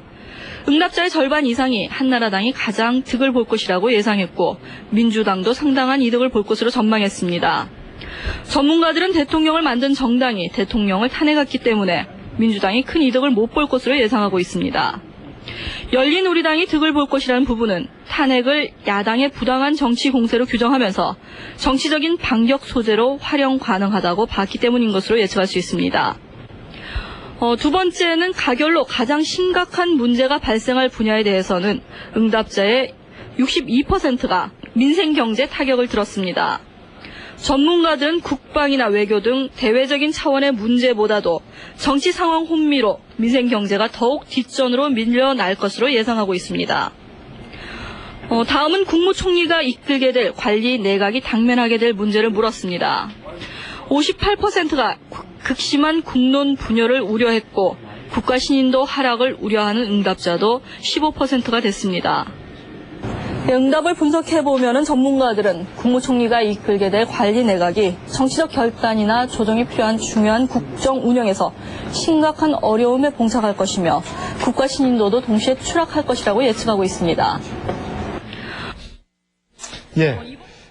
정책학회가 긴급하게 설문조사를 벌였습니다만 이것은 탄핵안이 가결되기 이전 어제의 조사라는 것을 여러분들이 유념해 주시기 바라고요. 먼저 이 탄핵의 그 정책학회에서 조사한 걸로 보면은 정치적 이익이 과연 누구에게 있는가 이러한 것에 대한 것이 있었습니다. 그런데 이것이 오늘 가결되기 이전에 어제 이제 한 것이기 때문에 조금 달라질 수는 있겠습니다만 이 부분에 대한 것을 여러분들은 어떻게 보고 계신지 생각하시는지 먼저 여쭤보도록 하겠습니다. 네, 최 교수 말씀하시죠. 저는 그 정책학회의 예측, 어느 정당이 가장 이득을 볼 것인가라는 정치적인 이득. 저는 한나라당을 53%로 봐내 저는 좀 견해를 달리합니다. 당장 오늘 그 여론조사 결과와 또 각 정당 지지도의 변화를 우리가 보았지 않습니까? 지금 사실은 민주당과 열린우리당이 분당이 됐을 경우 한나라당 50, 이쪽에 25로 해서 한나라당이 유리하다고 봤지만은 특히 이제 그 이후에 탄핵 정국을 기점으로 해서 열린우리당이 한 축을 형성하고 또 민주당과 한나라당이 반대축을 공유하는 형상이 됨으로써 거꾸로 이게 오히려 열린우리당이 50%의 지분과 한나라당과 민주당이 50% 지분을 나누는 형국이 됐거든요. 그런데 이것을 아주 극명하게 그 전환점을 형성했기 때문에 저는 결과적으로 가장 손해를 보는 정당은 한나라당이고 가장 덕을 보는 정당은 열린우리당이라고 저는 생각을 하고 있습니다. 서 대표 먼저 말씀하시죠. 이 정치적 덕실을 사실 따지기에는 너무나도 다른 이제 정치적인 중대한 사안인데요. 그러나 저도 정치 평론을 주업을 하는 사람이기 때문에 아까 그 공포학계의 여론조사에 대해서는 최 교수님과 의견을 비슷하게 생각을 합니다. 한나라당이 이득이 된다. 그 부분은 실제 여론조사로 많은 괴리를 나타내고 있습니다. 근데 아까 그 한나라당의 행위에 대해서 제가 광기라고 표현을 했던 것은 사실 이제 이유가 있습니다. 그냥 미쳤다는 그런 표현이 아니고, 정치적인 불합리성을 이제 그런 표현을 한 건데요. 왜 제가 정치적인 불합리성이라고 얘기를 하냐면은, 바로 이 여론조사에 답이 있는 겁니다. 그 행위, 지금 그 한나라당이나 열린우리당이나 민주당 모두, 가장 중요한, 뭐라 그럴까, 이 과제는 총선입니다. 총선은 대통령을 뽑는 선거가 아니고요. 국회의원을 뽑는 선거인데 여기서 한나라당이 좋은 지지를 받는 것이 합리적인 선택과 판단입니다. 그러나 이 탄핵 정국을 하고 나서 이번에 SBS 여론조사에도 역시 마찬가지였습니다만은 열린우리당의 지지는 많이 올라가고 한나라당의 지지는 떨어졌습니다. 그거는 누구나 다 얘기할 수 있는 그런 사태였는데도 불구하고 특히 업코리아라고 하는 데서 그 리서치 앤 시스템과 함께 조사한 결과에 따르면요 아주 주목할 만한 부분이 나오는데 국민 4명 가운데 1명은 탄핵 가결을 보고 지지 정당을 바꾼 것으로 조사가 됐습니다. 이 여론조사에 따르면 열린우리당의 지지도는 한 40%에 달했거든요. 따라서 국민 4명 가운데 1명은 그 지지 정당을 바꾼 사람들은 열린우리당으로 지지가 갔다 이렇게 볼 수 있는 거란 말이에요. 왜 그런 쉽게 얘기해서 이런 정치적 행위가 가져다 줄 다음 총선에 대한 한나라당의 이득과는 전혀 무관한 행동을 했느냐. 그리고 기자회견을 보고 정말 기분이 상해서 탄핵으로 강행하게 됐다. 이런 식의 것들이 비합리적이기 때문에 그렇게 얘기한 것이니까 제가 미쳤다 이런 표현은 아니었으니까 좀 양해를 해 주시고요. 그리고 또 하나 그 야당의 그 반응이 불합리하다고 하는 것은요. 지금 한나라당의 전신이 민자당입니다. 민자당에서 신한국당으로 바뀌었다가 한나라당으로 바뀌었는데요. 95년도 그때 당시 민자당 총재였고 김영삼 이제 대통령이었던 김영삼 대통령이 기자간담회에서 이런 얘기를 했습니다. 15대 총선에서는 민자당 총재로서 당을 지원하기 위해 직접 유세에 나설 것이다. 그래서 이건 이제 지지 의견을 넘어서서 지지 유세까지 하겠다는 얘기인데요. 여기에 대해서 그때 당시 한나라당에서 민자당에서는 대변인을 통해서 당 총재로서 소속위원회 당선을 위해 노력하는 것은 세계적인 추세고 헌법 정신에도 부합된다라고 얘기를 했던 바로 그 정당입니다. 그 정당이 지금 와가지고 입장을 바꿔서 이렇게 얘기한다는 것은 상당히 상식과 합리에 어긋나기 때문에 제가 그런 표현을 썼다. 예, 지금 책임론에 대해서 이야기를 이제 옮겨갔는데요. 저희가 한국정책학회에서 과연 전문가들이 본 탄핵 사태의 본질이 무엇인가 이것에 대한 것을 한번 먼저 보고 다시 이 논의를 계속하겠습니다. 예, 그거 제가 이번에는 탄핵까지 이런 책임이 누구에게 있냐고 물어봤습니다. 대통령이 약간 높게 나왔지만 야당에게도 상당한 책임이 있다는 응답이 나왔습니다. 누구의 잘잘못이라기보다는 정치권 전체의 책임이 있다는 견해로 해석이 됩니다. 다음은 조금 더 들어가서 저희가 교차 분석을 해보았는데요. 대통령에게 책임이 있다는 응답자의 경우 탄핵의 원인이 대통령의 리더십 부재와 국정수행 능력 부재에 있다는 견해를 보였습니다. 이 부분은 대통령의 사과 거부나 실정법 위반이 원인이라는 야당의 주장과는 약간 다른 시각으로 보입니다. 야당에게 책임이 있다고 본 응답자들의 경우에는 이번 사태가 총선 전략 때문이라는 시각을 보였습니다. 다음은 구체적으로 총선거에 얼마나 영향을 미칠까에 대해서 여쭤봤습니다. 응답자의 절반가량은 크게 영향을 미칠 것으로 예상했고 영향이 없을 것이라는 응답자는 11%에 불과했습니다. 이상의 조사 결과에 비추어 볼 때 한국정치학회 전문가들은 과도 내각의 주요 임무를 헌정사상 초유의 국가 위기를 맞이해서 흐트러진 민심을 조기에 수습하는 일, 공직사회의 동료를 막는 일, 그리고 무엇보다도 민생경제를 돌보는 일이 중요하다고 생각하고 있습니다. 특히 오늘 오전 국회의 탄핵안 가결 이후에 모든 국민이 헌정사상 초유의 사태를 맞이해서 충격과 흥분이 휩싸인 지금 좀 더 냉정하게 탄핵 정국을 되돌아보고 앞으로 과도 내각이 중점을 두어야 할 국가 정책 과제를 적시해내는데 도움을 줄 수 있을 것으로 기대합니다. 예, 전문가 집단에서 본 여러 가지 여론조사, 특히 책임론, 여기에 볼 것 같으면 본질적인 원인의 첫 번째로 총선 전략을 꼽았고 대통령의 리더십과 정책 수행 능력 부족을 또한 꼽았습니다. 어떻게 보면은 양쪽에 다 문제가 있는 것으로서 이렇게 지적이 됐는데요. 과연 어떻게 해서 우리나라에 이런 사태까지 오게 됐는가? 외국에서도 상당히 많은 지금 관심을 가지고 여러 군데에서 전화가 오고 인터뷰 요청이 있습니다. 과연 이런 사태가 오게 된 원인이 무엇인가에 대한 것을 먼저 짚어보고 또 논의를 하겠습니다. 유 의원. 예, 저도 고민하는 문제인데, 네. 저는 처음에 야당이 탄핵안을 발의했을 때 이것을 강행 처리할 의도를 가지지는 않은 것으로 그렇게 봤습니다. 지난 화요일까지만 해도. 근데 제가 위기의식을 느끼기 시작한 것은 지금 12시 넘어서니까 어제 통과됐고 그 전날 오전부터 죄송합니다. 제가 목이 좀 심상치 않다. 정말로 야당이 이것을 표결 처리하려나 보다. 는 위기의식을 진지하게 느낀 것이 그 표결 처리 전날 아침이었습니다.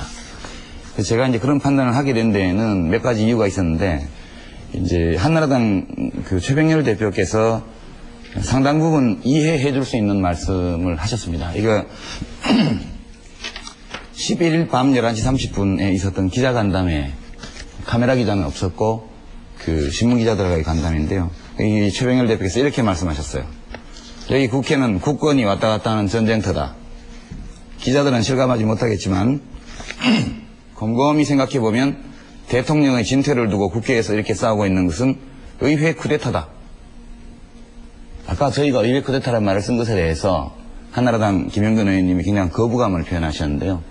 그 당의 대표님께서 이것을 스스로 의회 쿠데타로 규정을 하셨습니다. 그 다음에 솔직히 대통령이 탄핵되고 나면 고건 총리가 제일 좋은 것 아니냐, 이렇게 말을 했습니다.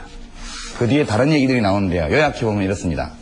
먼저 대통령의 탄핵안을 통과시켜서 대통령 권능을 정지시킨 다음에 대행을 하는 총리에게 거국 중립력을 요구해서 다시 총리를 길들입니다. 이건 권력투쟁입니다. 그러니까 벌써 민주당에서는 거국 중립력 요구를 하고 나왔습니다. 임시국회를 열자고 또 나왔죠. 자민련이 왜 이 표결에 참여했느냐? 저는 야3당 사이에서 노무현 대통령 탄핵 이후에 권력 구조의 재편과 그 권력의 분할에 관한 합의가 어느 정도 진행되고 있다고 봅니다.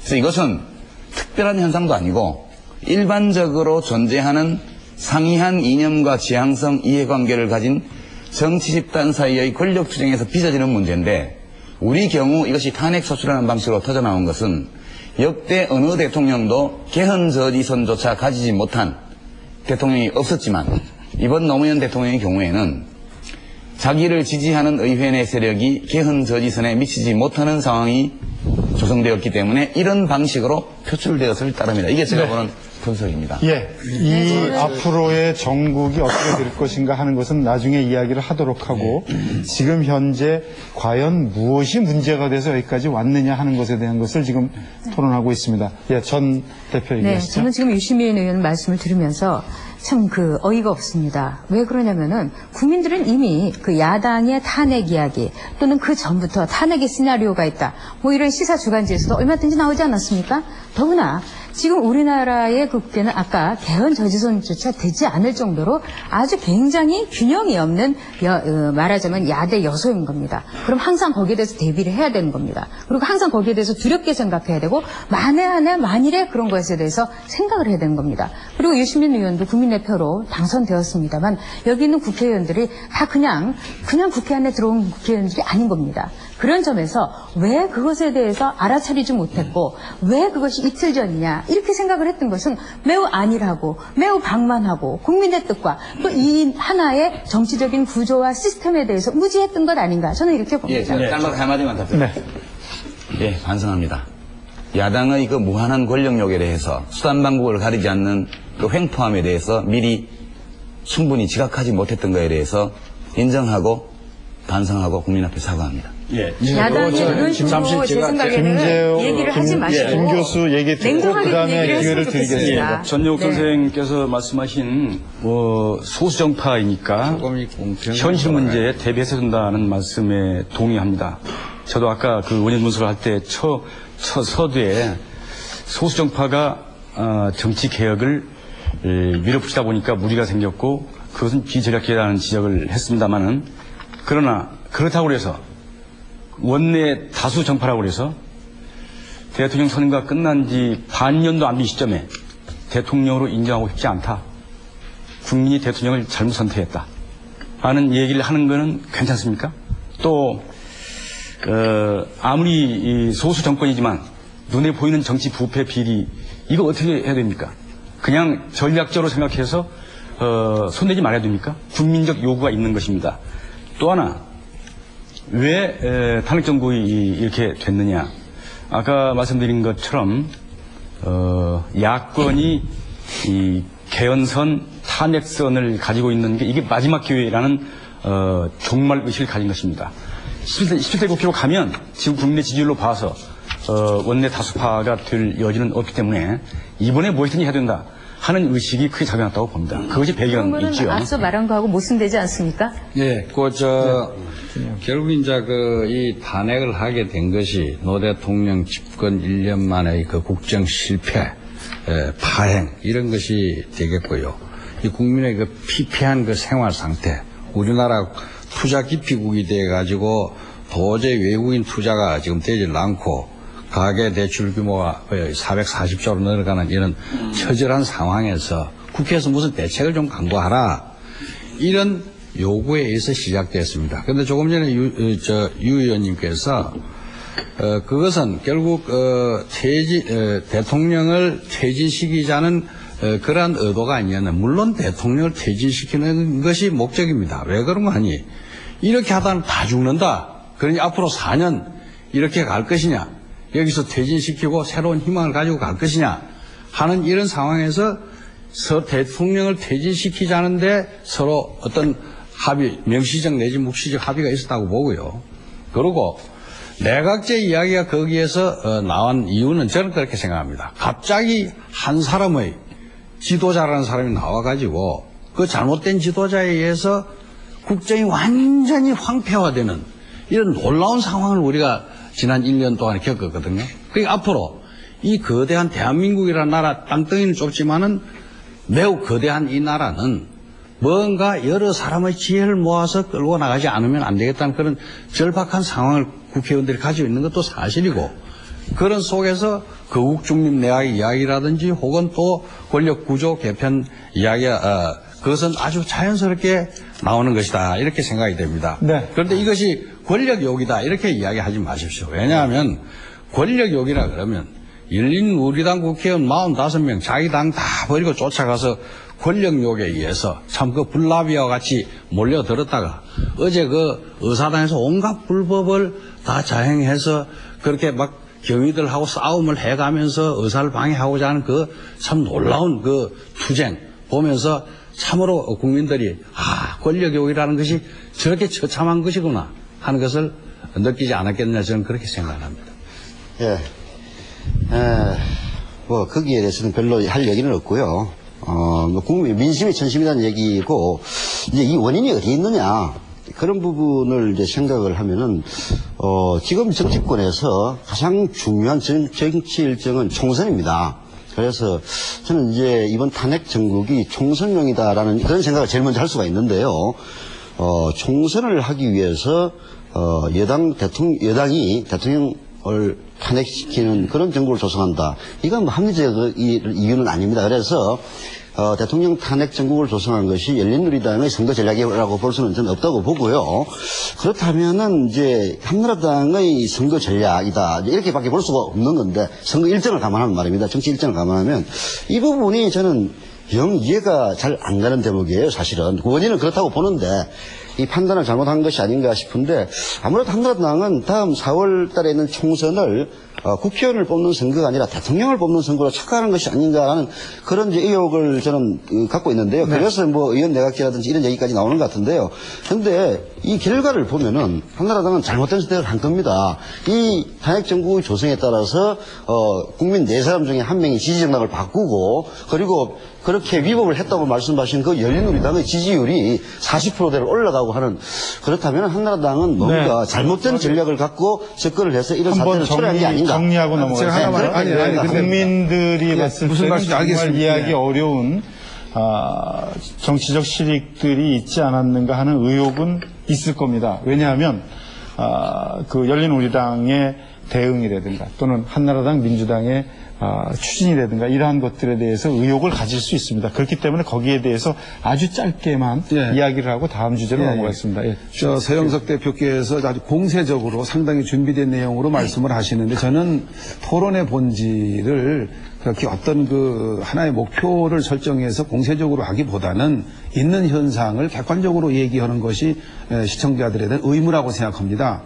그런 면에서 지금 사회자께서 요청하신 주제와 관련해서 말씀을 드리면 유시민 의원께서의 그 원인 사태에 대한 진단은 권력 투쟁론적인 관점 또는 음모론적인 관점인데 물론 정치 집단들 간의 관계에서 그것을 배제할 수는 없죠. 그런 대표적인 것이 한나라당에 물어볼 수 있는 것이 과연 한나라당이 열린당보다 지지율이 높았다면은 이 사태를 가져왔겠느냐. 역풍도 우려하면서 망설였던 점으로 볼 때는 한나라당이 뭔가 돌파구를 찾으려고 했던 흔적이 있고 민주당도 마찬가지입니다. 그런 면에서는 어떤 그 전략적인 측면이 없는 건 아닙니다.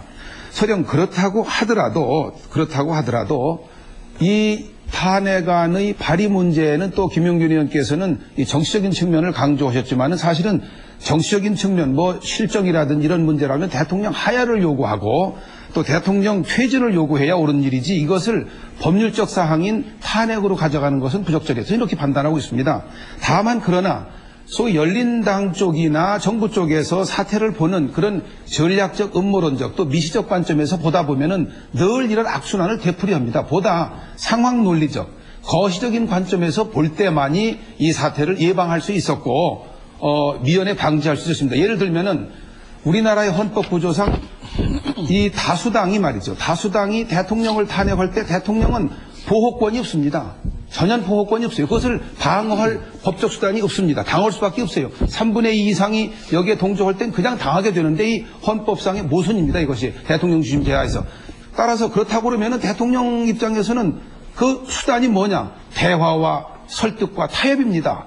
여기에서 대통령 오기를 부린 거 아닙니까? 이러한 얘기를 반성하고 이런 얘기를 인정해야만이 이 사태가 재발되지 않지 계속 미시적으로만 보면은 언제까지나 결국은 갈등에서 헤어나지 못할 것이다. 저는 이렇게 진단하고 싶어요. 예, 최한수 교수님의 진단에 저도 동의합니다. 동의하고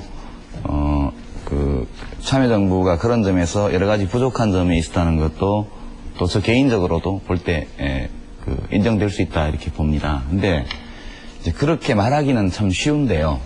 지금 우리가 지난 1년을 돌이켜보죠, 한번. 오늘 이 사태가 어떻게 여기에 이르게 되었나. 또 야당을 욕하는 것 같아서 죄송하긴 합니다만, 대통령이 처음에 취임하시기도 전에 야당 당사도 방문하시고, 여야 총무들하고 식사도 하고, 그렇게 많이 했습니다. 과거 어느 대통령보다 많이 야당과 대화하기 위해서 노력한 분입니다. 근데 처음 탄핵 얘기가 나온 것이 언제냐면요.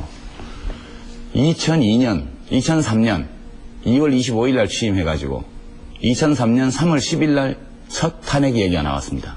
취임한 지 14일 만이었습니다. 그때 야권에서 대북송금 특검법안을 추진하고 있었는데 그 당시 민주당에서 이거 대통령에게 거부권을 건의하자 이렇게 얘기 나오자마자 대통령 입장 표명도 없는 상태에서 거부권 발동하면은 탄핵하겠다. 그것이 시초였고 언론에 보도된 탄핵 관련 발언만 무려 114회입니다. 지난 1년 동안.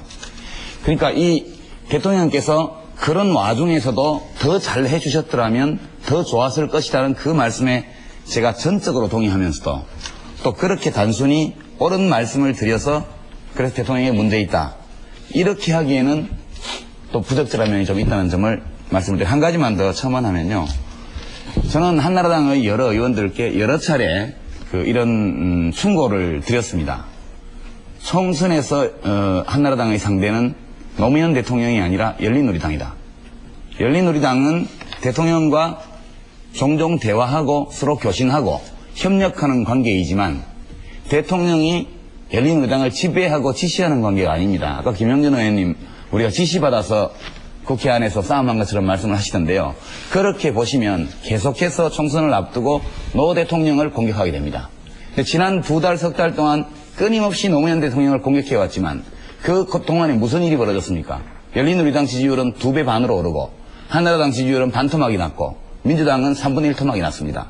이 상황을 보면 제가 이 말씀을 드리는 것은 무슨 위기를 모면하려는 것이 아니라 대한민국 대통령 잘못하는 일도 있지만 일 좀 하시게 거기 놔두고 싸움은 우리하고 하자는 겁니다.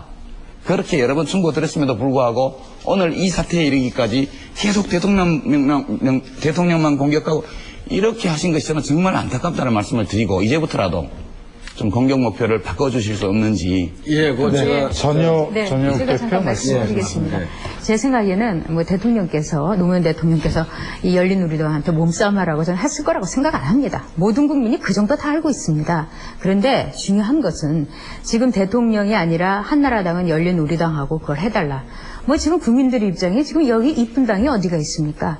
지지하고 싶은 정당이 거의 없는 겁니다. 있습니다. 네? 있습니다. 열린우리당은 높은 지지를 받고 있습니다. 네, 물론 그렇습니다만 그러나 지지 정당이 없다고 하는 그런 퍼센트지가 항상 이제까지 여론조사에서 많았던 것도 사실입니다. 또한 열린우리당을 지지하는 사람들 역시 열린우리당이 마음에 들어서 지지하는 것도 아니고 한나라당을 지지하는 사람도 한나라당이 너무나 이쁘고 고와서 지지하는 것도 아닙니다. 복잡한 국민들의 심사를 읽어주십시오. 그리고 지금은 겸손해야 될 때입니다. 모든 정치인들은. 제가 이야기하고 싶은 것은 물론 야당이 그렇게 무모한 어떤 탄핵 발의를 하고 탄핵 가결까지는 야당 나름대로도 전략이 있었다. 이거를 계산을 해야 되는 겁니다. 왜 생각을 안 하고 몸으로만 힘으로만 해결을 하려고 하십니까? 정치인들이. 중요한 것은 그동안 대통령의 정책 수행 또는 대통령이 일하는 것에 대해서 상당히 많은 국민들이 말하자면 불만을 갖고 있었고 대통령의 지지율이라는 것이 역대 이렇게 낮은 적이 없었다는 겁니다. 아무리 흔들어도 또한 아무리 문제가 있어도 대통령이 잘하고 노력하고 겸허한 모습을 보였다면 여기까지는 저는 안 왔다. 그렇기 때문에 그 원인은 대통령한테 가장 크다. 저는 이렇게 봅니다. 예, 사실은 어떤 면에서 보면은 정치인들에 대한 뭐 자성론도 지적이 될 수 있고요. 또 앞으로도 어떻게 바뀌어야 되는가 같이 고민해야 된다고 생각합니다. 그런데 이 사태가 저희들 국민들이 바라볼 때 아주 심각한 문제 중에 하나는 우리 사회의 편가르기 구조가 심화되는 양상으로 나타나는 그러한 것들도 상당히 큰 문제라고 지적을 하고 있습니다. 어떻게 보십니까? 이 정치로 인해서 우리 사회의 국론 분열. 네. 거의 제가 서 대표 먼저 말씀하시고 그다음에 김 의원께 기회드리겠습니다. 참 정치 때문에 극단적인 감정 대립을 하는 것은 문제입니다. 그러나 정치적인 견해 차이로 서로 일정하게 갈라지는 것 자체를 편가르기로 비난할 수는 저는 없다고 보는데요. 네. 그런 편가르기를 비난하려 든다면은 대의 정치를 포기를 해야 됩니다. 네. 어떤 선거든지 특정 정당이 몇 퍼센트를 얻어서 몇 석을 얻게 되고 이런 식으로 나눠지다 보면은 국민의 그 뜻이 이렇게 나눠지게 되는 것인데요. 이런 것을 편가르기라고 해서는 저는 안 된다고 보고요. 네, 이 편가르기라고 얘기하는 것은 예를 들어서 일반적인 지지 정당에 의해서 견해가 달라지는 것이 아니라 극렬하게 양쪽의 의견이 감정적으로 대립되는 경우. 네, 바로 이제 그 부분인데 그런 현상은 우리가 굉장히 우려해야 되는데 대개의 경우 지금 현재 그런 식의 극렬한 감정 대립이 생겼던 것은 주로 이제 선거를 통해서 이루어졌습니다. 선거를 통해서 과거에 지역 구조가 존재했을 때 그 지역 구조에 의해서 감정 대립이 이루어졌는데요. 이번에는 저는 오히려 편가르기를 그런 식의 말하자면 나쁜 그 근거를 갖고 있는 편가르기를 이제 청산할 수 있는 시대에 왔고, 그것이 이번 총선에서 나타나는 것이기 때문에 저는 뭐 그게 극단적인 편가르기로 나타난다고 보지는 않습니다. 네. 예, 그러니까 제가 조금 전에 그 유시민 의원이 열린우리당 지지가 올라간다 그랬는데 그것은 저는 그렇게 봅니다. 대통령에 의한 그 권력 남용, 또 매스컴에 의한 편파적인 보도, 편파 수사, 이런 여러 가지가 합쳐지면서 야당을 계속 부패 집단으로 몰고 또 저쪽을 밀어주고 하는 이런 상황에서 변태적인 현상으로 보고요. 국민들이 곧 이성을 찾을 것으로 봅니다. 그리고 이 탄핵이 총선용이 아니냐 이런 얘기는 참으로 서운하게 들립니다. 이것은 국가와 국민을 위한 유일하고 확실한 선택이었습니다. 그래서 이것은 소위 그 민생 바탕과 국정 문란을 어떻든 종식시켜 달라고 하는 국민의 여망에 따른 것이지 그것을 어떤 이득을 보겠다는 생각은 저 자신도 없었고 또 많은 국회의원들이 그런 생각을 하지 않았습니다. 왜냐하면 이거 하면 표 떨어진다는 얘기 한 번도 많았어요. 그렇기 때문에 그런 점에서 우리는 이 문제에 대해서는 양심적으로 국가를 위해서 노력했다는 건 맞습니다. 하나만 추가해서 대통령이라는 자리가 최고의 인품과 도덕성과 정치적 경륜을 가지고 있어야 되는데 이걸 뭐 코드나 맞추고 뭘 못해먹는 자리니 깽판 내는 자리니 또 뭐 동맹관계를 흔드는 자리니 뭐 이런 수도나 옮기는 자리라느니 이런 식의 그 입장에서 자기 편만 챙기고 자기하고 코드 만지고 하는 그런 상황에서 너무 크게 말씀하시죠. 이 대통령이란 그 지위가 유지가 되어 가지고는 결국 국론을 소홀시킬 수 있는 방법이 없다. 그런 차원에서 이번에 유일한 선택으로 된 것이다 하는 걸 지금 김 의원님 말씀도 그러시고요. 아까 전효 선생님께서도 대통령이 잘했으면 뭐 지고지선하게 했으면 이런 사태에 왔겠습니까? 그거야 뭐 맞는 말씀이시죠. 그러나 대통령이 아무리 잘해도 그러면 야당과 시민사회 보수층과 언론과 비판층들은 그냥 제멋대로 해도 되는 것입니까? 그러면 한국 정치 잘 되는 것입니까? 대통령과 정부의 리더십이 할 역할이 있고요. 리더십만 강조하는 거 아닙니다. 민주정치는 리더십 못지않게 폴로워십의 의미가 있는 것입니다. 시민사회와 야당과 언론이 승복할 줄 알고 수긍할 줄 알아야 됩니다. 이것이 합해져야 민주정치가 가능한 것인데 지금 두 분 말씀하신 것은 계속 대통령이 지고지선한 도덕군자입니까? 대통령이 리더십만 잘 행사하면 우리 정치가 잘 되는 것처럼 말씀하시는데 지금 반쪽을 빼고 말씀하시는 거고요. 그러면요. 또 하나는 바로 그 얘기하고 짧게 얘기해 주시죠. 맞으면 편가르기 말씀을 하셨는데 편가르기와 관련해서 이번 탄핵 사태의 문제점은 우리 정치 문화가 정말 이 대화와 협력의 문화가 완전히 없애버린 것이다. 극단적인 대결 문화가 드러났다고 생각이 됩니다. 그러면 국회 다수 정파가 대통령에 대해서 행사할 수 있는 헌법상의 최후의 수단을 쓴 것입니다. 그러면 정부나 대통령은 역시 또 의회에서 의회 해산권이 있느냐? 없죠. 그러면 쓸 방도가 무엇입니까? 정당 해산 제소는 할 수 있습니다. 헌법상 정당이 그 목적과 활동이 민주적 기본질서에 위배될 때에 정부는 정당 해산 제소를 할 수 있습니다. 그러니까 민주적 기본질서라는 게 옛날에는 무슨 반국보 위반, 국가보안법 위반일지 모르지만 지금은 정당이 선거 때에 무슨 특별위원회를 조직해놓고 기업들의 전화질을 해서 선거참 가져와라. 이거 민주적 기본질서에 부합되는 겁니까? 요새는 민주적 기본질서에 지금 해석이 달라져야 됩니다. 논의의 초점으로 그러니까 극단적인 방법을 쓴다면 초점을 모아갖고요. 그런 얘기도 나올 수 있다는 거죠. 전 대표 얘기 듣고 그다음 주제로 진행하겠습니다. 전 대표 짧게 말씀해 주십시오. 네. 뭐 길게 말씀하시는데 저는 짧게 말씀드리겠습니다. 지고지순한 대통령을 원한 거 아니었습니다. 국민이 원하는 것은 제대로 대통령으로서 그동안에 우리가 경험했던 뭐 못해먹겠다, 재신임 해달라, 뜬금없이 이 모든 것이 혼란의 하나의 원인이 됐던 겁니다. 리더십, 팔로우십 다 줬습니다. 우리가 그 정도도 국민이 요구하지 못합니까? 대통령에게? 그리고 대통령께서 기자회견에서도 그러셨습니다. 좋은 학교 나오고 성공하고 네, 그 얘기는 이런 아까 사람들은 편가르기가 아닙니까? 그거 네. 자체가. 그리고 보수 언론.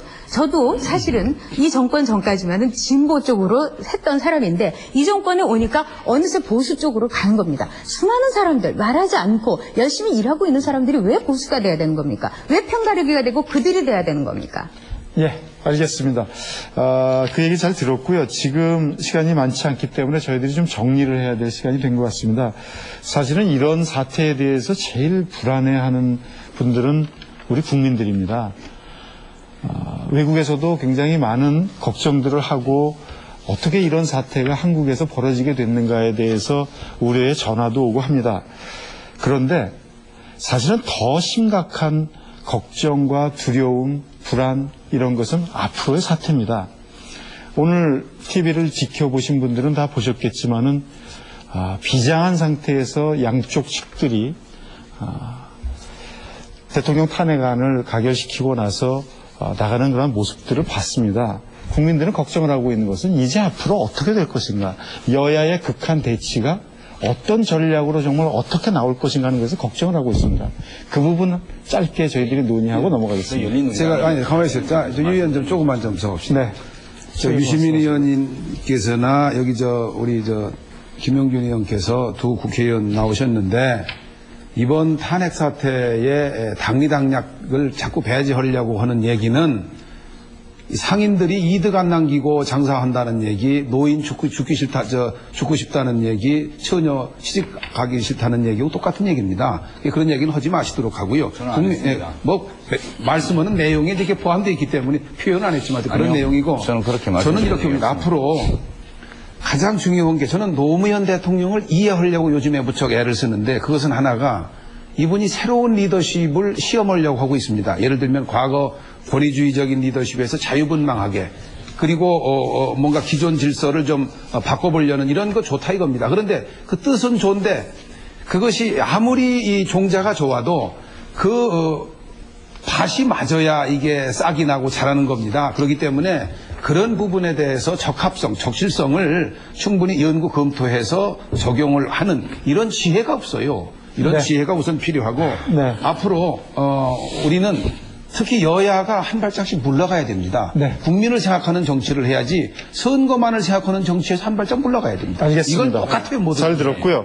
유시민 의원 말씀하시고 그 다음에 나머지 분들 네 분들께 끝으로 과연 어떻게 해야지 국민들이 안심할 수 있는가 하는 것을 짧게 좀 말씀해 주시면 제가 저도 그 주제로 말씀을 네. 드리겠습니다. 말씀하십시오. 노무현 대통령에 대한 우리 최한수 교수님의 말씀에 동의합니다. 근데 이제 어떤 분이 평하기를 이 표현이 혹시 대통령의 명예에 누가 될지도 모르겠습니다만 제가 그냥 쓰겠습니다. 제 표현이 아니고 노무현 대통령은 시대 정신이 낳은 미숙아다. 이렇게 어떤 분이 표현을 하더군요. 저는 상당히 일리가 있는 표현이라고 봅니다. 우리 시대가 나아가야 될 방향, 그 가치를 체현하고 있는 정치인인데 좀 미숙한 것입니다. 왜냐하면 그런 시대가 오기 전에 먼저 나왔기 때문에. 그래서 실수도 많고 또 오류도 많고 그렇습니다. 그래서 그런 시각에서 대통령을 한번 봐주시면 많은 부분 이해할 수 있는 측면도 더 많이 생길 것이라고 믿고 있고요. 앞으로 어떻게 할 것인가 관련해서 대통령 탄핵은 이미 끝난 것이니까 이제 헌법재판소 판결을 기다리는 수밖에 없습니다. 헌법재판소에 대해서 부당한 압력을 행사하는 일체의 정석 행위가 없어야 하고요.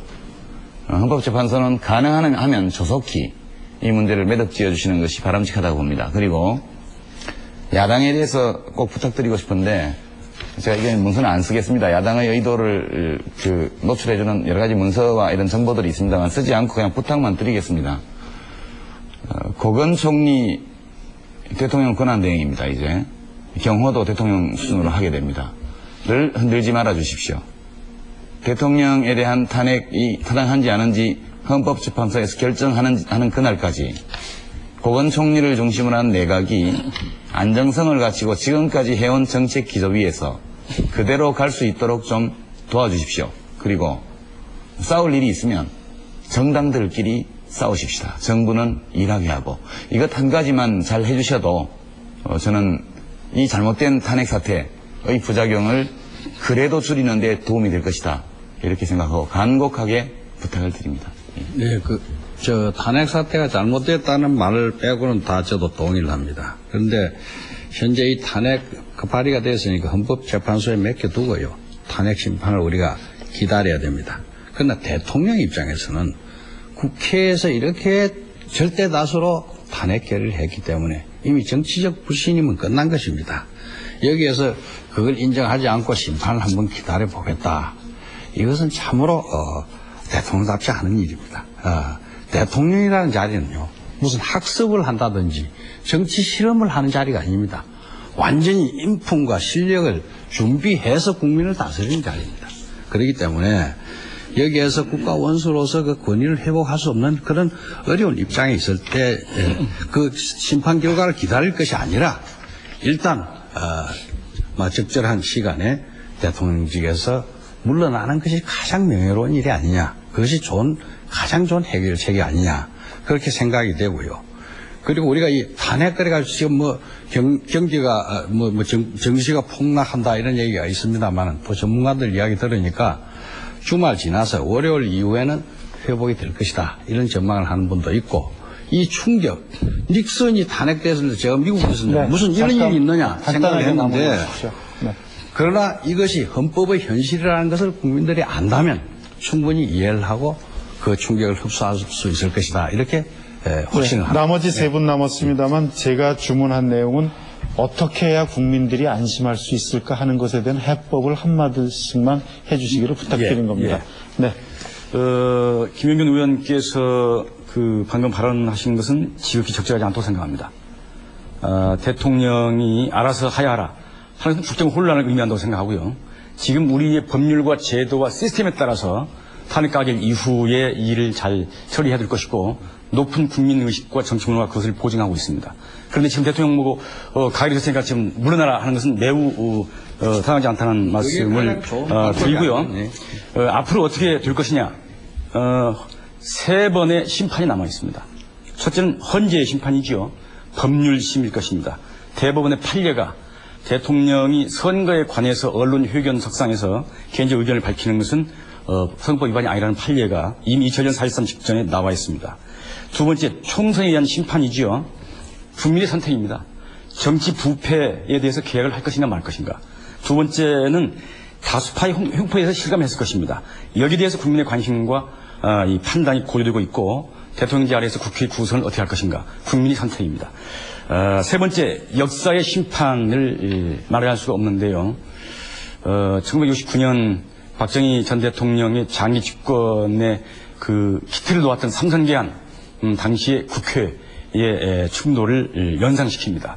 과연 거기에 대한 역사의 심판이 어땠느냐 하는 것은 반드시 이 다수의 힘으로 밀어붙인 정파에 돌아가지 않았다는 점을 말씀드립니다. 다시 한번 국민들이 안심할 수 있는 이야기를 두 분께 부탁드리겠습니다. 전 대표 얘기해 주시죠. 네, 저는 지금 어떻게 하면 제가 안심할 수 있을까를 생각하고 있습니다. 네, 지금 제가 생각하기에는 역시 대통령께서 그동안 대통령이라는 직을 수행하는 데 몹시 어려워하셨습니다. 또한 매력이 없는 직업이다 이렇게 얘기했습니다. 전 적어도 대통령이라는 직업을 수행하기 위해서는 그 직책에 대해서 매력을 느끼고 이 직책에 대해서 얼마나 위증한지를 아는 사람이 대통령을 수행하는 게 좋다고 봅니다.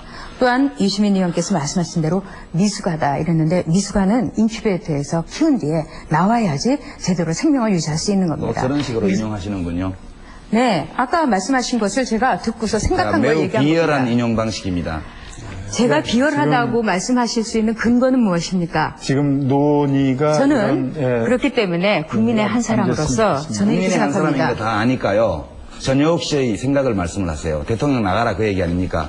네, 그래 그렇습니다. 말씀하시면 되죠. 그렇습니다. 그 얘기 있지 않습니까? 저도 국민이니까요. 네. 저는 대통령 절대 나가면 안 된다. 그러니까 유시민 의원은 그렇게 생각하는 걸 저는 또 그러니까 받아들입니다. 그러니까 유시민 의원은 그렇게 생각하시고 저는 이렇게 생각합니다. 국민을 빙자하지 마시고 네. 전역이 노무현의 퇴진을 요구한다. 이렇게 말씀을 하셔야죠. 정리하십시다. 예, 마지막으로 아니 국민의 한 사람인 국민들이 전역은 노무현 대통령께서 그렇게 버거워하시니까 그만하시는 게 좋겠다. 아까 그렇게 말씀드리지 않았습니까? 그걸 뭘 자꾸 말꼬리를 잡고 국회의원께서 그러십니까? 간단하게 말씀드리겠습니다. 제가 결론을 드리겠습니다. 저는 그렇기 때문에 전 대표께 아주 짧게 시간을 드릴 테니까 빨리 정리를 해주시고요. 네. 과연 이 어려운 전국을 헤쳐나갈 수 있는 해법이 뭔가 간단하게 말씀하시고 말을 국민들이 마치십시오. 이제 지금 우리나라의 정치적인 상황, 경제적인 상황, 남북 관계를 생각해서 10년 후 내 아이들이 어떤 환경에서 크게 될 것인가. 그것을 원하는 것을 깊이 생각하시고 저는 결정을 하시는 게 국민한테 이제는 공이 넘어왔다 이렇게 봅니다. 국민한테 공이 넘어왔다. 예,